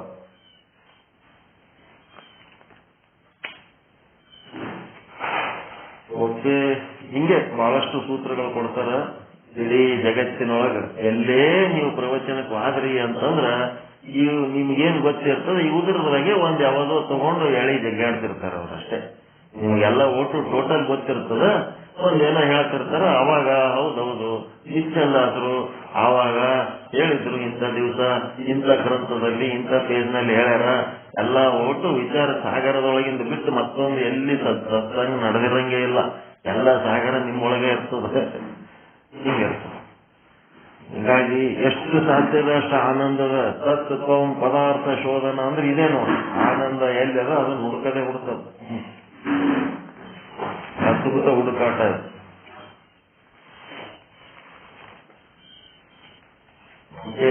ಪರಮಾನಂದ ಪ್ರಾಪ್ತಿ ಭವ, ಸರ್ವ ದುಃಖ ನಿವೃತ್ತಿ ಭವ, ಇಷ್ಟಾರ್ಥ ಸಿದ್ಧಿರಸ್ತು, ಯಶಸ್ವಿ ಭವ ಯಶಸ್ವಿ ಭವ. ಓಂ ಶಾಂತಿ ಶಾಂತಿ ಶಾಂತಿ. ಎಲ್ಲರಿಗೂ ಒಳಿತಾಗಲಿ, ಎಲ್ಲರಿಗೂ ಶುಭವಾಗಲಿ, ಎಲ್ಲರಿಗೂ ಶರಣು ಶರಣಾರ್ಥಿ, ಎಲ್ಲರಿಗೂ ಶರಣು ಶರಣಾರ್ಥಿ. ಜೈ ಶುದ್ಧ ಬ್ರಹ್ಮ, ಜೈ ಶುದ್ಧ ಬ್ರಹ್ಮ, ಜೈ ಜೈ ಶುದ್ಧ ಬ್ರಹ್ಮ.